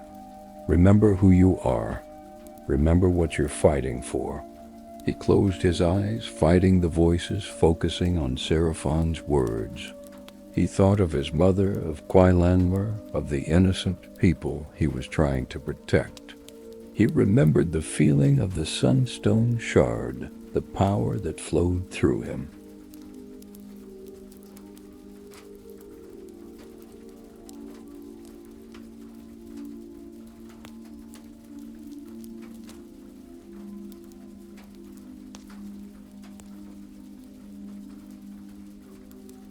The whispers began to recede, replaced by a growing sense of calm.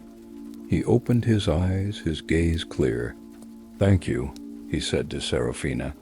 "I needed that." Seraphina offered a rare, genuine smile. "You're stronger than you think, Jarek. You just need to believe it." The night wore on, the fog thickening, the whispers returning, but with less force. He and Seraphina took turns keeping watch, their senses strained.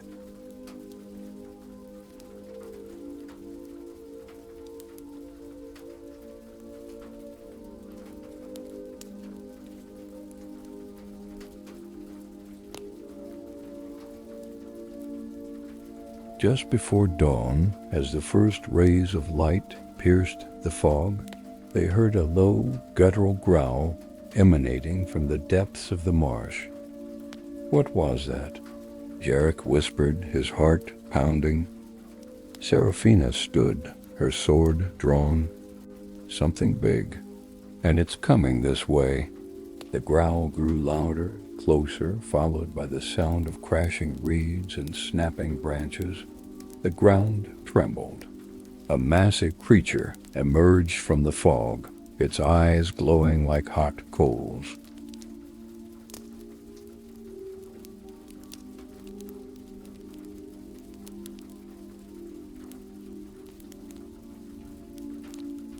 A mire-stalker, a hulking beast with thick, scaly skin, razor claws, and a gaping maw filled with jagged teeth. It roared, a deafening sound, and lunged, claws extended, ready to tear them apart. Seraphina stepped forward, sword raised. "Get behind me, Jarek. This is going to be a tough one." Jarek knew he couldn't just stand by. He had to help. He had to protect Seraphina. He took a deep breath, summoning his courage.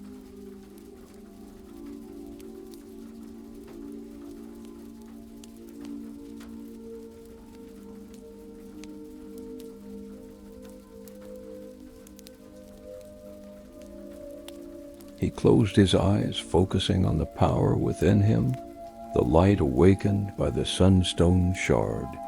He opened his eyes, fixed on the Myrstalker.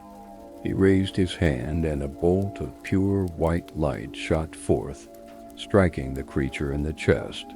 The Myrstalker roared in pain, convulsing. It staggered back, flailing wildly.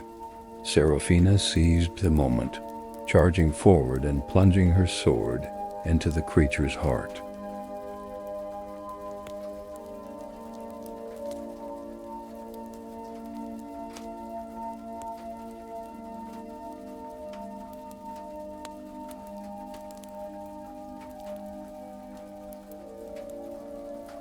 The Myrstalker let out a final, agonizing roar before collapsing, its body twitching. Jarek stood there, breathless, trembling. He had done it. He had helped. He was starting to believe that he could actually do this, that he could save Arthos. Seraphina approached, her eyes filled with pride. "Well done, Jarek. You're becoming a true warrior." He smiled, a genuine smile. "Thanks, but we're not out of the marshes yet." Seraphina nodded grimly. "No, we have a long way to go."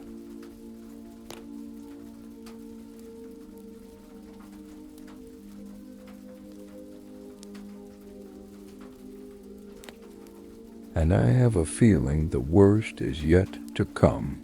She pointed east, where the fog was beginning to thin. Alatar's map mentions a ruined temple further along this path, guarded by illusions and echoes of past sorrows. She paused, a flicker of unease in her eyes. But it also speaks of a hidden spring blessed by the light. We must find that spring. It may be the key to navigating what lies ahead. Jarek steeled himself. A ruined temple, illusions, past sorrows.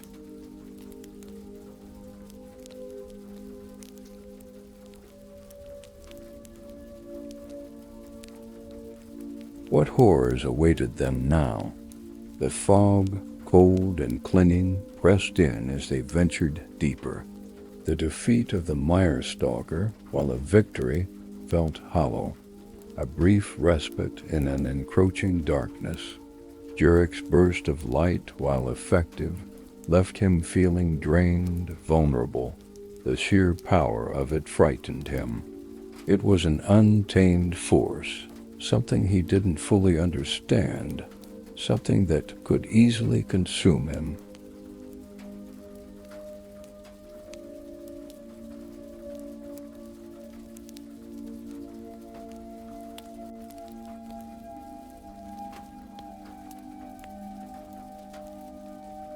The map, entrusted to them by Elder Alatar Quillen, 112, was proving to be more of a hindrance than a help. It was a crude sketch, filled with cryptic symbols and vague landmarks. A ruined temple, it indicated, lay due east, but in this swirling, disorienting landscape, east felt like a constantly shifting illusion. "See anything?" Jarek asked, his voice barely audible above the rustling reeds. Seraphina shook her head, her gaze fixed on the swirling fog. Just more fog and more marsh.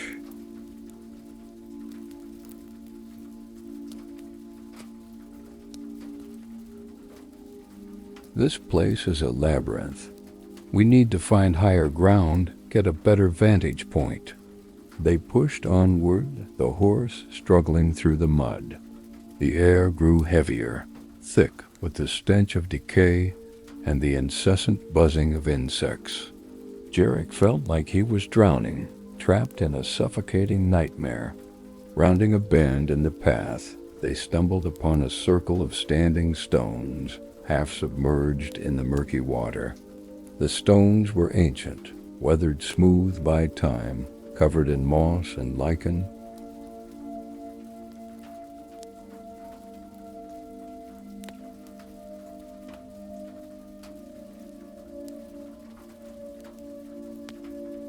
Strange symbols were carved into their surfaces, symbols that sparked a faint, unsettling recognition deep within Jarek's mind. "What is this place?" Jarek asked, his voice laced with apprehension. Seraphina dismounted, approaching the stones cautiously. She ran a gloved hand over one of the carvings, her brow furrowed in concentration. "This is an ancient ritual site, a place where sacrifices were made, offerings given to appease the spirits of the marsh."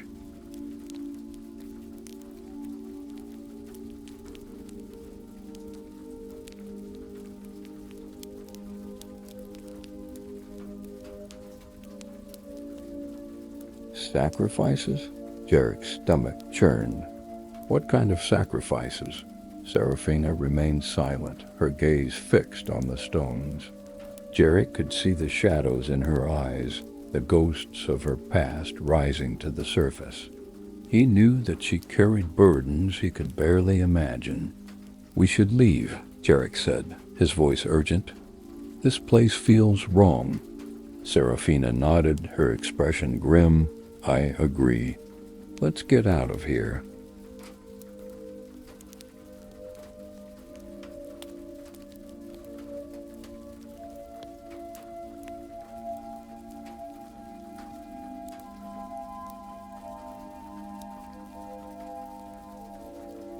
They turned to leave, but as they did, the fog began to swirl with renewed intensity, the whispers returning, louder, more insistent, burrowing into their minds.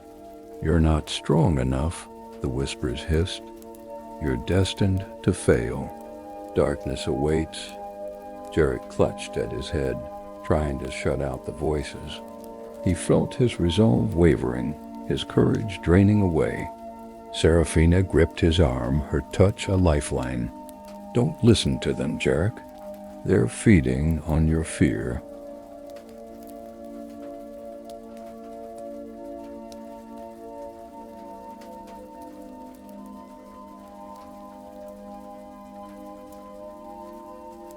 "Focus on the light. Remember why you're here."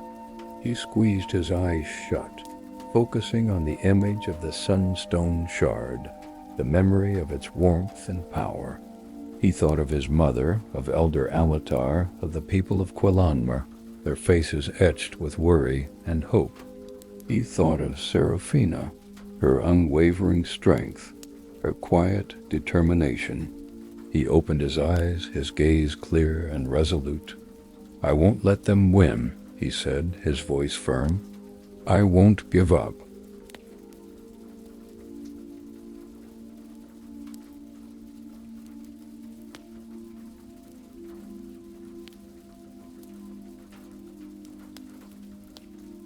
He reached out, touching one of the standing stones.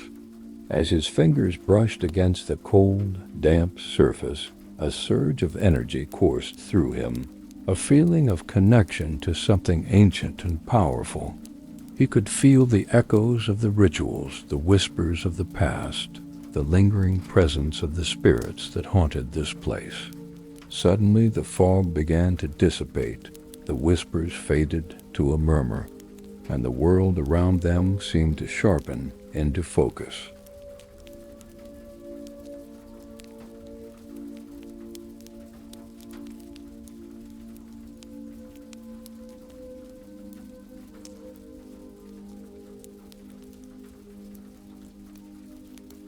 He could see the path ahead, a faint trail winding through the reeds, leading towards the east. "I know the way," he said to Seraphina, his voice filled with conviction. "The stones showed me." Seraphina looked at him with a mixture of surprise and awe. "You truly are something special, Jarek," she said. "Let's go. The temple awaits." They resumed their journey, Jarek leading the way, his newfound confidence guiding them through the treacherous terrain.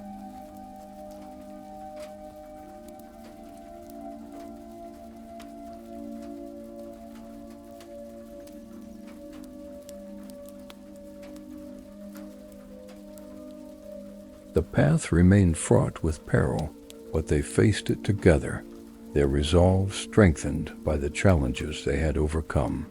After hours of relentless travel, they finally reached their destination. The ruined temple loomed before them, a crumbling monument of stone and moss, shrouded in fog and steeped in an oppressive silence. It was a desolate and forbidding place, a testament to the destructive power of time and the encroaching darkness of the shadow blight.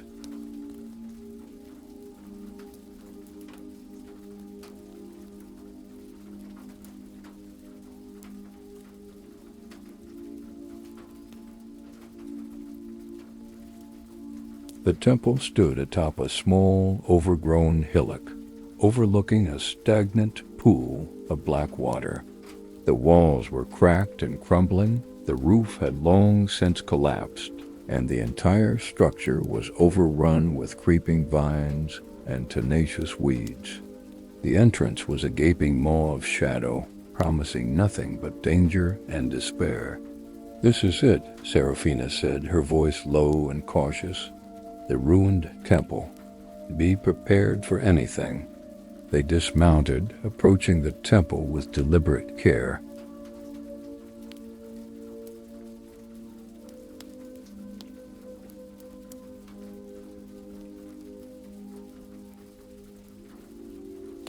As they drew closer, they could hear a faint, mournful wail echoing from within the temple's depths, a sound that sent shivers down Jarek's spine. "What is that sound?" Jarek asked, his heart pounding in his chest. Seraphina shook her head, her hand resting on the hilt of her sword. "I don't know, but I don't like it. Let's go inside. Stay close." They stepped through the ruined entrance, their senses on high alert. The interior was even more dilapidated than the exterior.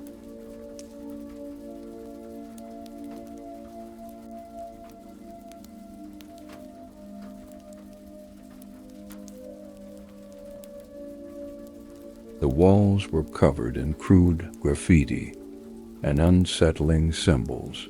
The floor was littered with fallen debris and loose rubble, and the air hung thick with the cloying scent of mildew and decay. The mournful wail grew louder as they ventured deeper into the temple, leading them towards a large, shadowy chamber at the far end of the structure. As they approached the chamber, they saw a sight that chilled them to the bone.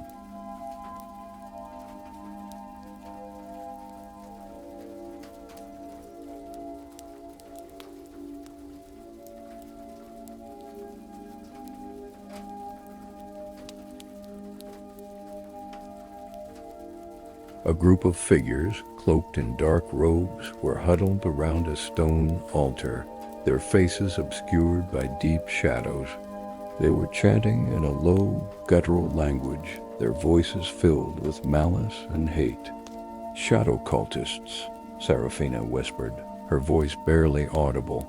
"They're performing some kind of ritual." Jarek felt a surge of anger and disgust. These were the people who were spreading the shadow blight, poisoning the land and destroying everything he held dear.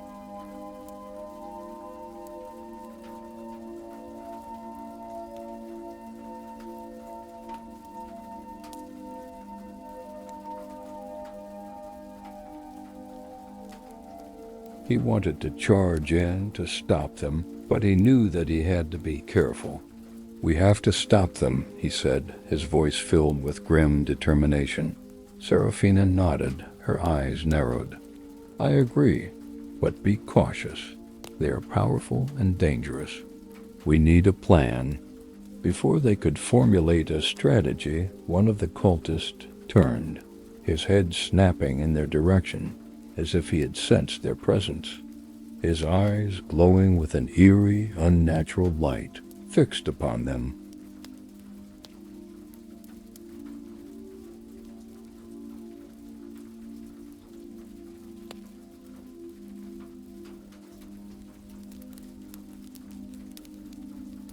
The cultist leader stepped forward, his face hidden beneath a deep cowl. "You have trespassed in a sacred place," he said, his voice a rasping whisper that seemed to claw at the edges of their minds. "You will pay the price for your intrusion."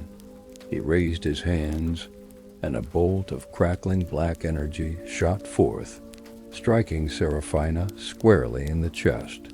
She gasped, staggering backwards, clutching at her side. "Seraphina!" Jarek cried, rushing to her aid.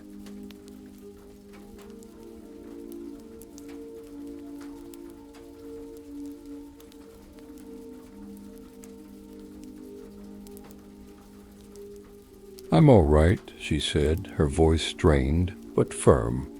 "It's just a glancing blow. Be careful, Jarek. Their magic is potent, twisted by the blight." Jarek turned to face the cultists, his heart pounding with fury. He raised his hand, summoning the power of the sunstone shard, feeling the familiar warmth spreading through his veins. A bolt of pure, incandescent light erupted from his outstretched hand, striking the cultist leader in the face.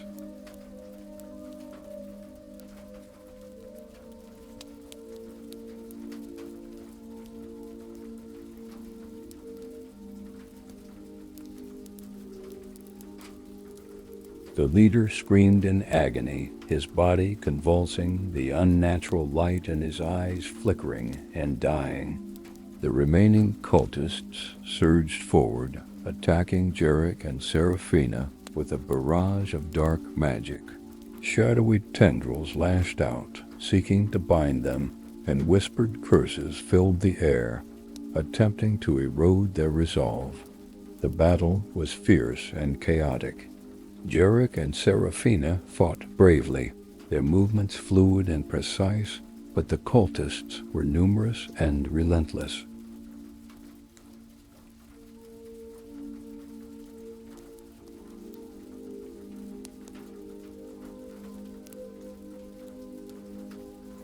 Jarek felt his strength waning, his energy slowly draining away. He knew that they were outnumbered, outmatched. Despair began to creep in, threatening to overwhelm him. Then he remembered the words of Elder Alatar. "The sunstone shard is not merely a weapon, Jarek," the old mage had said, his voice echoing in Jarek's memory. "It is a key to unlocking the dormant power within you. You must learn to harness that power to embrace your destiny."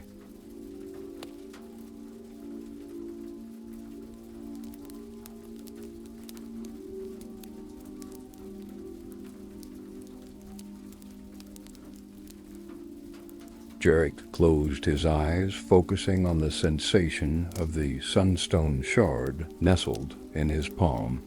He reached deep within himself, searching for that hidden power, that untapped potential.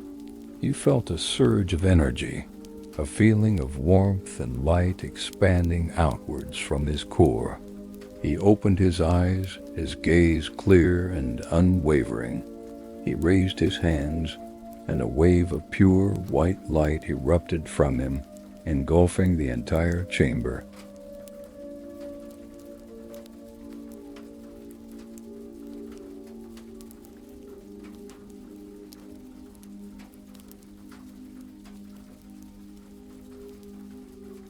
The cultists screamed in terror, their dark robes disintegrating, their bodies dissolving into swirling shadows that vanished into the darkness.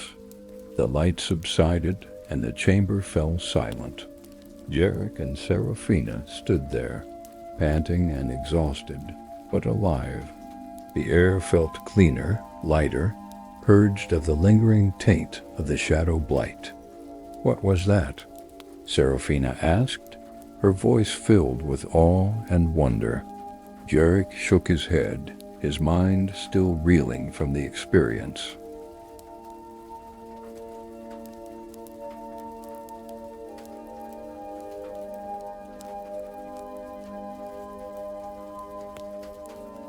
I I don't know, he said, his voice barely above a whisper, but I think I'm finally beginning to understand my destiny. They had defeated the cultists, but they knew that their journey was far from over. The shadow blight was still spreading, and many more dangers lay ahead. They needed to find the hidden spring, the source of cleansing power that Alatar had described.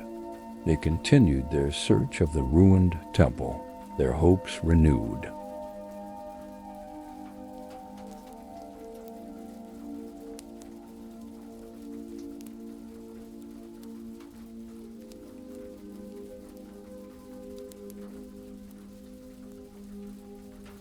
After what felt like an eternity, they finally found it, hidden away in a secluded corner of the temple, concealed behind a crumbling wall. It was a small, unassuming pool of water fed by a natural spring.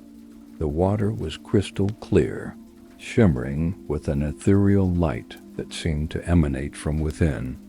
"This is it," Seraphina said, her voice filled with relief. "The blessed spring." They approached the spring cautiously, kneeling down to drink from its waters.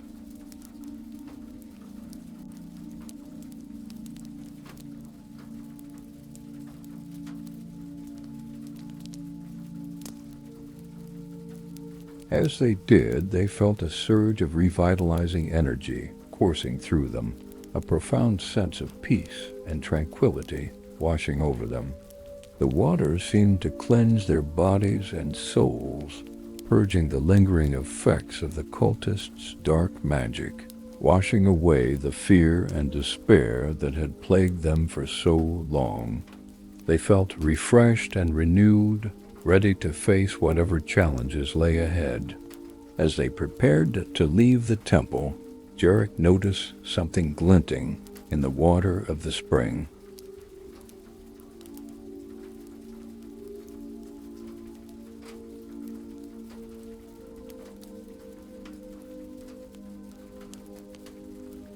He reached in and pulled it out.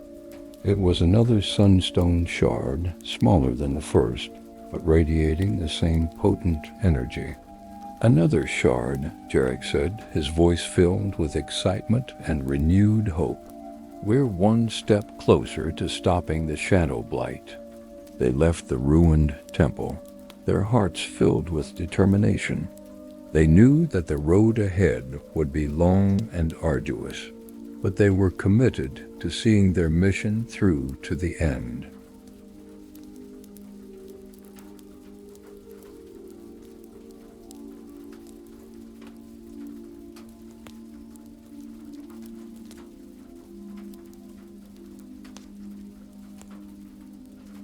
The spring had not only revitalized them, but it also imbued them with a sense of purpose. As they walked away from the temple, now bathed in the soft, golden light of the setting sun, Jarek couldn't shake the feeling that they were being watched. He glanced back, but saw nothing but swirling fog and crumbling stones. The weeping marshes held their secrets close, and Jarek knew that they had only scratched the surface of the darkness that lurked within.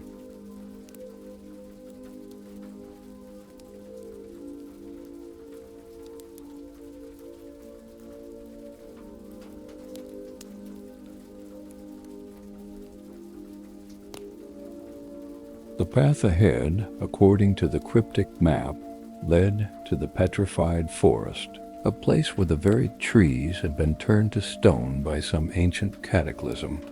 And what was that unsettling mention of the whispering cairn, a place where the veil between the living and the dead was said to be thin?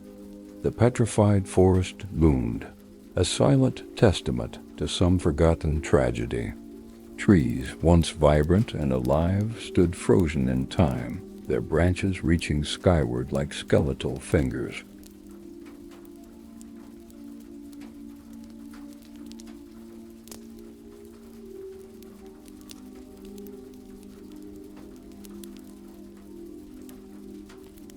The air was still heavy with the weight of ages.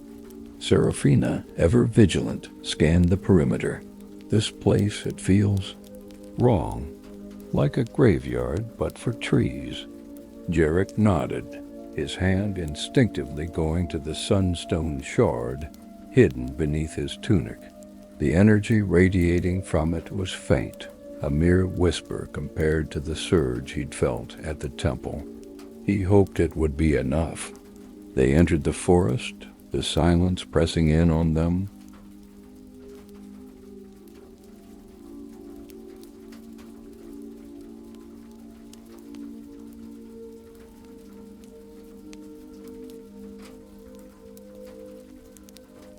The ground was littered with petrified leaves, crunching under their feet like brittle bones. The petrified trees cast long, eerie shadows, distorting the already unsettling landscape. Alatar's map mentioned a grove, Serafina said, consulting the crude sketch. A place untouched by the petrification, a sanctuary of sorts. It's marked with a symbol, a crescent moon.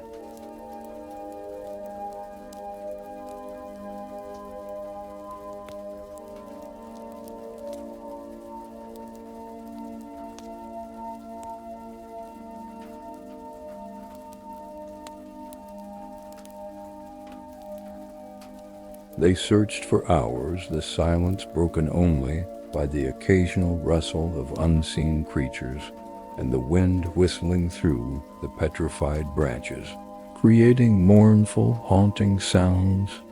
The map was proving to be as unreliable as ever, the crescent moon symbol appearing in various locations, each leading to dead ends. Frustration began to gnaw at Jarek. He felt the weight of responsibility pressing down on him, the knowledge that the fate of Erthos rested on his shoulders.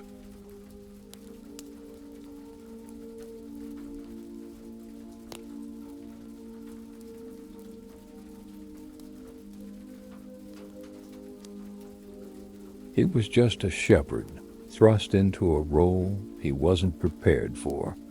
Doubts crept into his mind, whispering insidious lies about his inadequacy. "We're never going to find it," he said, his voice laced with despair. "This map is useless. We're just wasting our time." Serafina stopped, turning to face him. "Don't give up, Jarek. We've come too far to turn back now. We will find the grove. We just need to keep searching." He looked at her, her eyes filled with unwavering determination.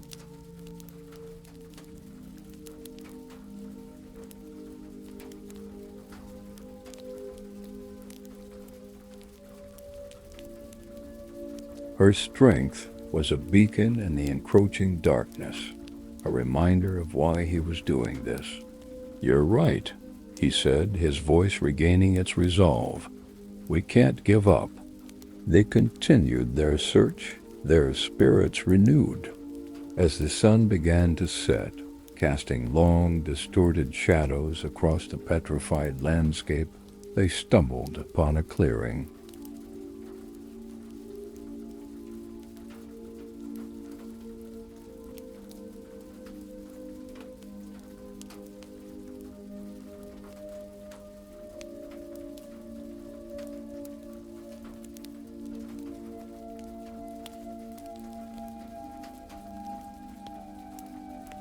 In the center of the clearing stood a grove of living trees, their leaves vibrant and green, their branches reaching skyward in defiance of the petrified forest that surrounded them.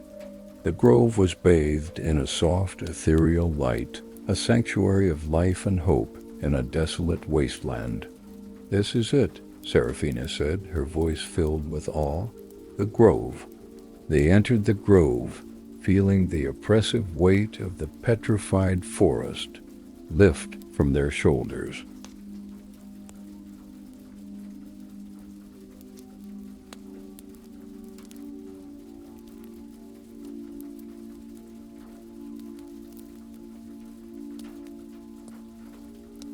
The air was fresh and clean, filled with the scent of pine and damp earth.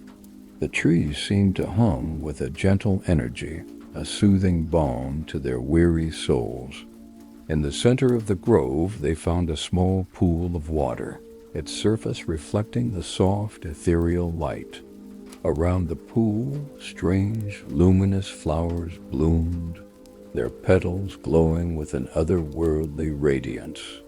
"This place is magical," Jarek said, his voice barely above a whisper.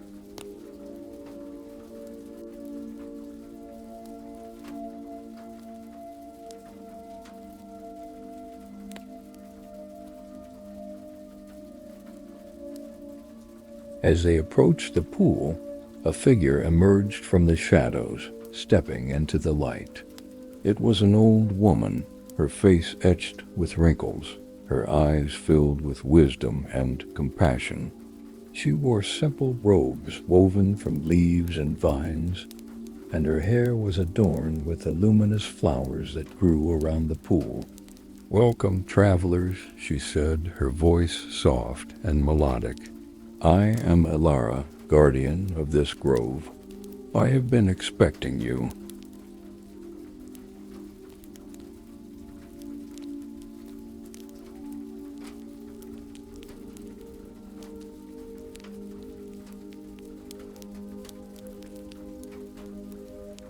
Jarek and Serafina exchanged glances, surprised by her words.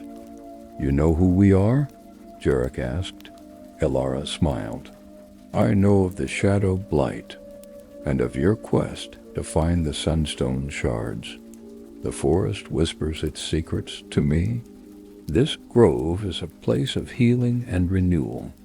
Rest here and replenish your strength. You will need it for what lies ahead." They spent the night in the grove, resting beneath the protective canopy of the living trees.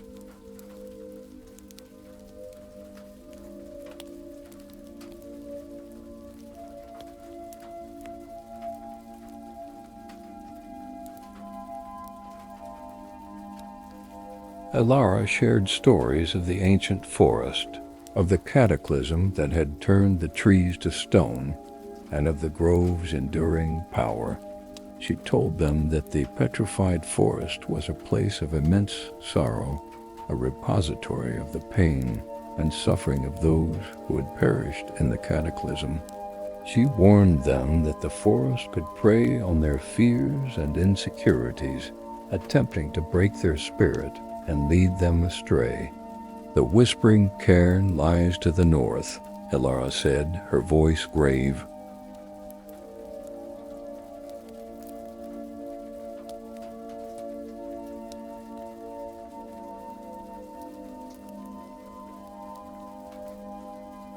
"It is a place where the veil between the living and the dead is thin.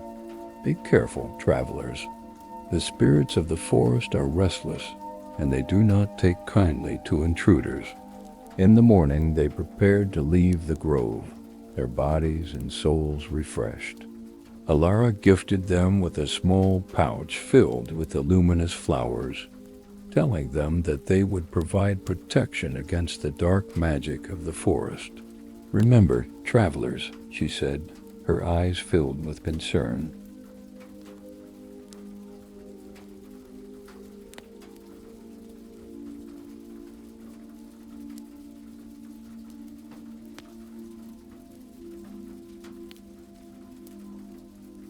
"The petrified forest is a test of your courage and your resolve.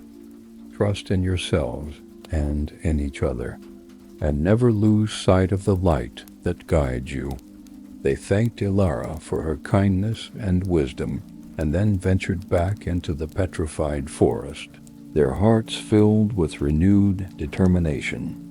The journey to the Whispering Cairn was fraught with peril. The petrified trees seemed to close in on them, their shadows growing longer and more menacing.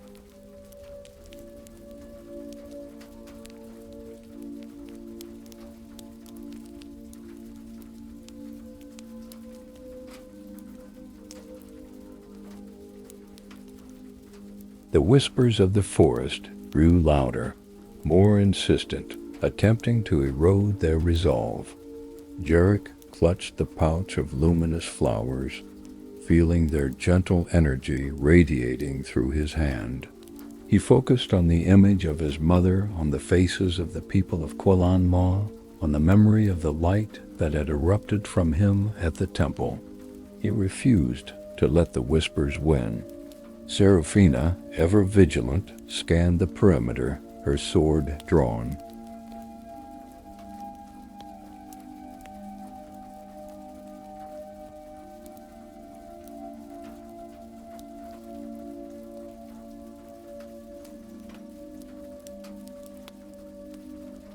She sensed that they were being watched, that unseen eyes were following their every move. "Something's not right," she said, her voice low and cautious. "I feel like we're being stalked." They pressed onward, their senses on high alert.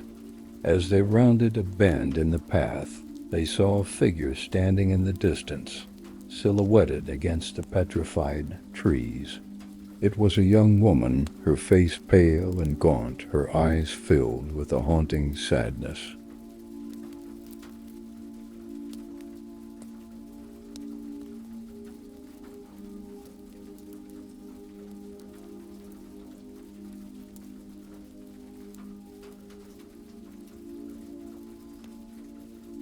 She wore tattered clothes, and her hair was long and tangled. "Hello?" Jarek called out, his voice hesitant. "Are you all right?" The woman didn't respond. She just stood there, staring at them with her haunting eyes.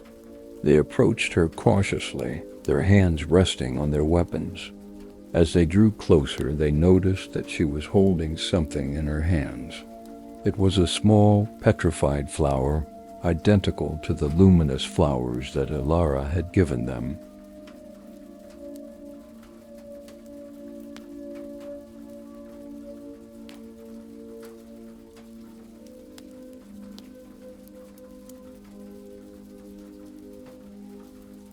"Where did you get that?" Jarek asked, his voice filled with suspicion. The woman finally spoke, her voice a mere whisper. "The forest gave it to me," she said. "It protects me from the darkness." "What's your name?" Seraphina asked, her voice gentle. "I don't remember," the woman said. "I've been lost in this forest for so long." Jarek felt a pang of sympathy for the woman. She was a victim of the petrified forest, another soul trapped in its web of sorrow. "We can help you," Jarek said.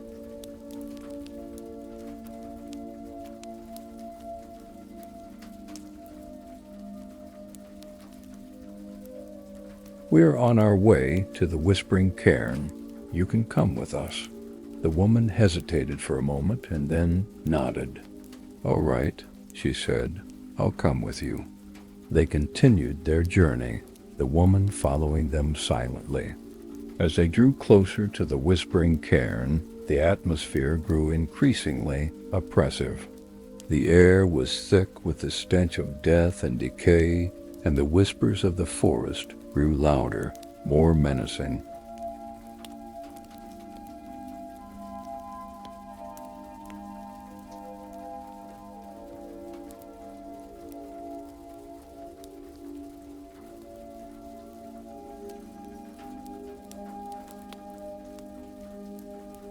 The Whispering Cairn loomed before them, a massive mound of petrified stones, its summit shrouded in mist.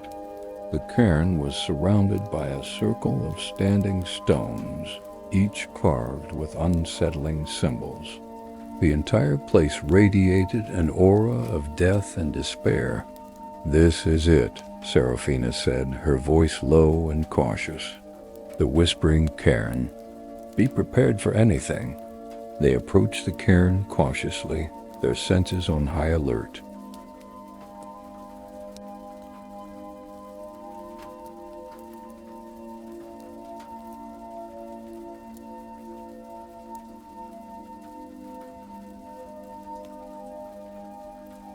As they drew closer, they could hear the whispers growing louder, swirling around them like a vortex of tormented souls.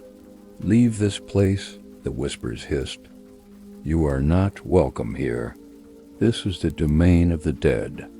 Jarek felt his resolve wavering, his courage draining away. The whispers were preying on his fears and insecurities, attempting to break his spirit. He looked at Serafina, her face grim but determined. He looked at the woman, her eyes filled with a haunting sadness.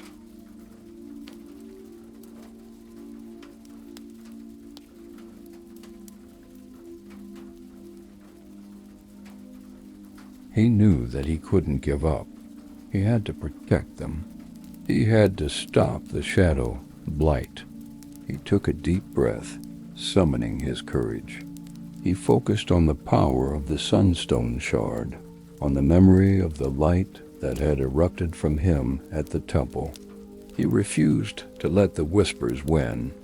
He raised his hand and a bolt of pure white light shot forth, striking the cairn. The whispers screamed in agony, their voices fading away into the darkness. The light subsided, and the cairn fell silent.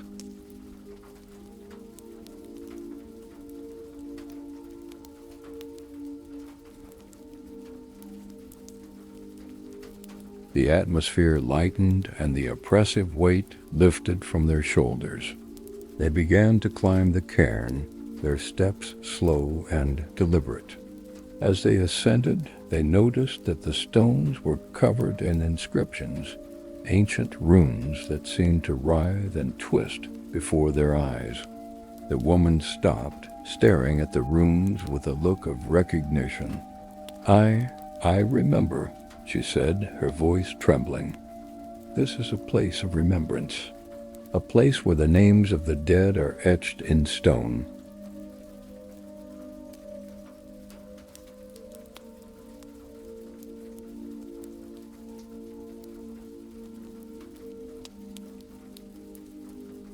She began to read the runes aloud, her voice growing stronger with each word. As she read, the air around them shimmered, and ghostly figures began to materialize, their faces pale and translucent. They were the spirits of the dead, trapped in the whispering cairn, their memories and their pain etched into the very stones. Jarek felt a surge of compassion for the spirits. They were victims of the cataclysm, their lives cut short, their souls trapped in this desolate place.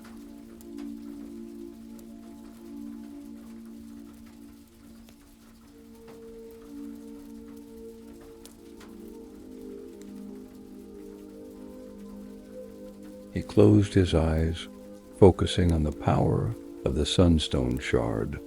He reached out to the spirits, offering them comfort and solace. The light from the sunstone shard radiated outwards, enveloping the spirits in its warmth.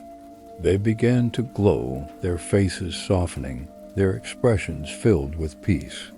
One by one, the spirits began to fade away, their souls released from their earthly bonds.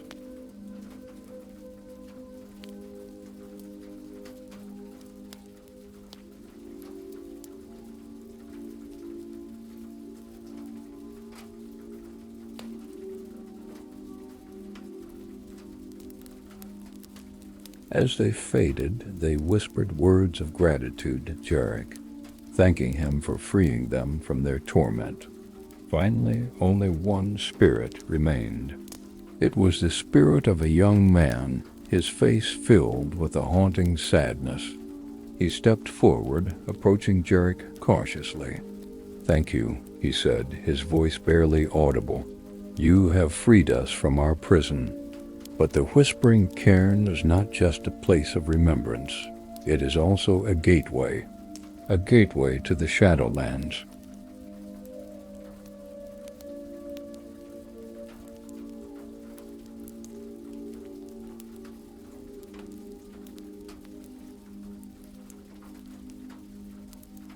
Jarek felt a chill run down his spine.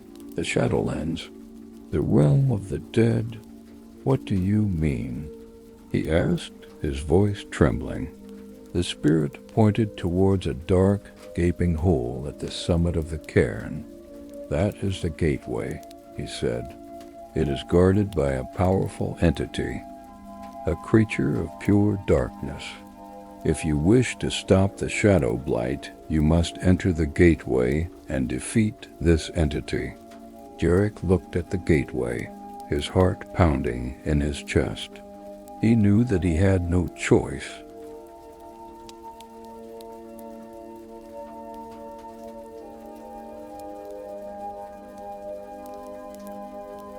He had to enter the Shadowlands. He had to face the darkness. He turned to Seraphina and the woman, his eyes filled with determination. I have to go in there, he said.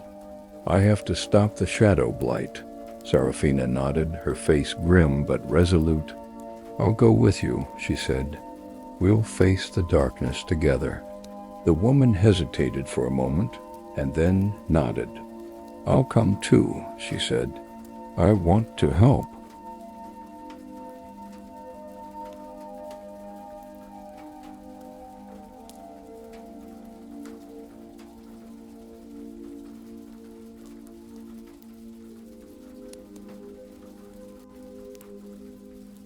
Together, they approached the gateway, their hearts filled with fear and determination. They knew that the Shadowlands awaited them, a realm of unimaginable horrors. But they were ready. They were prepared to face whatever challenges lay ahead.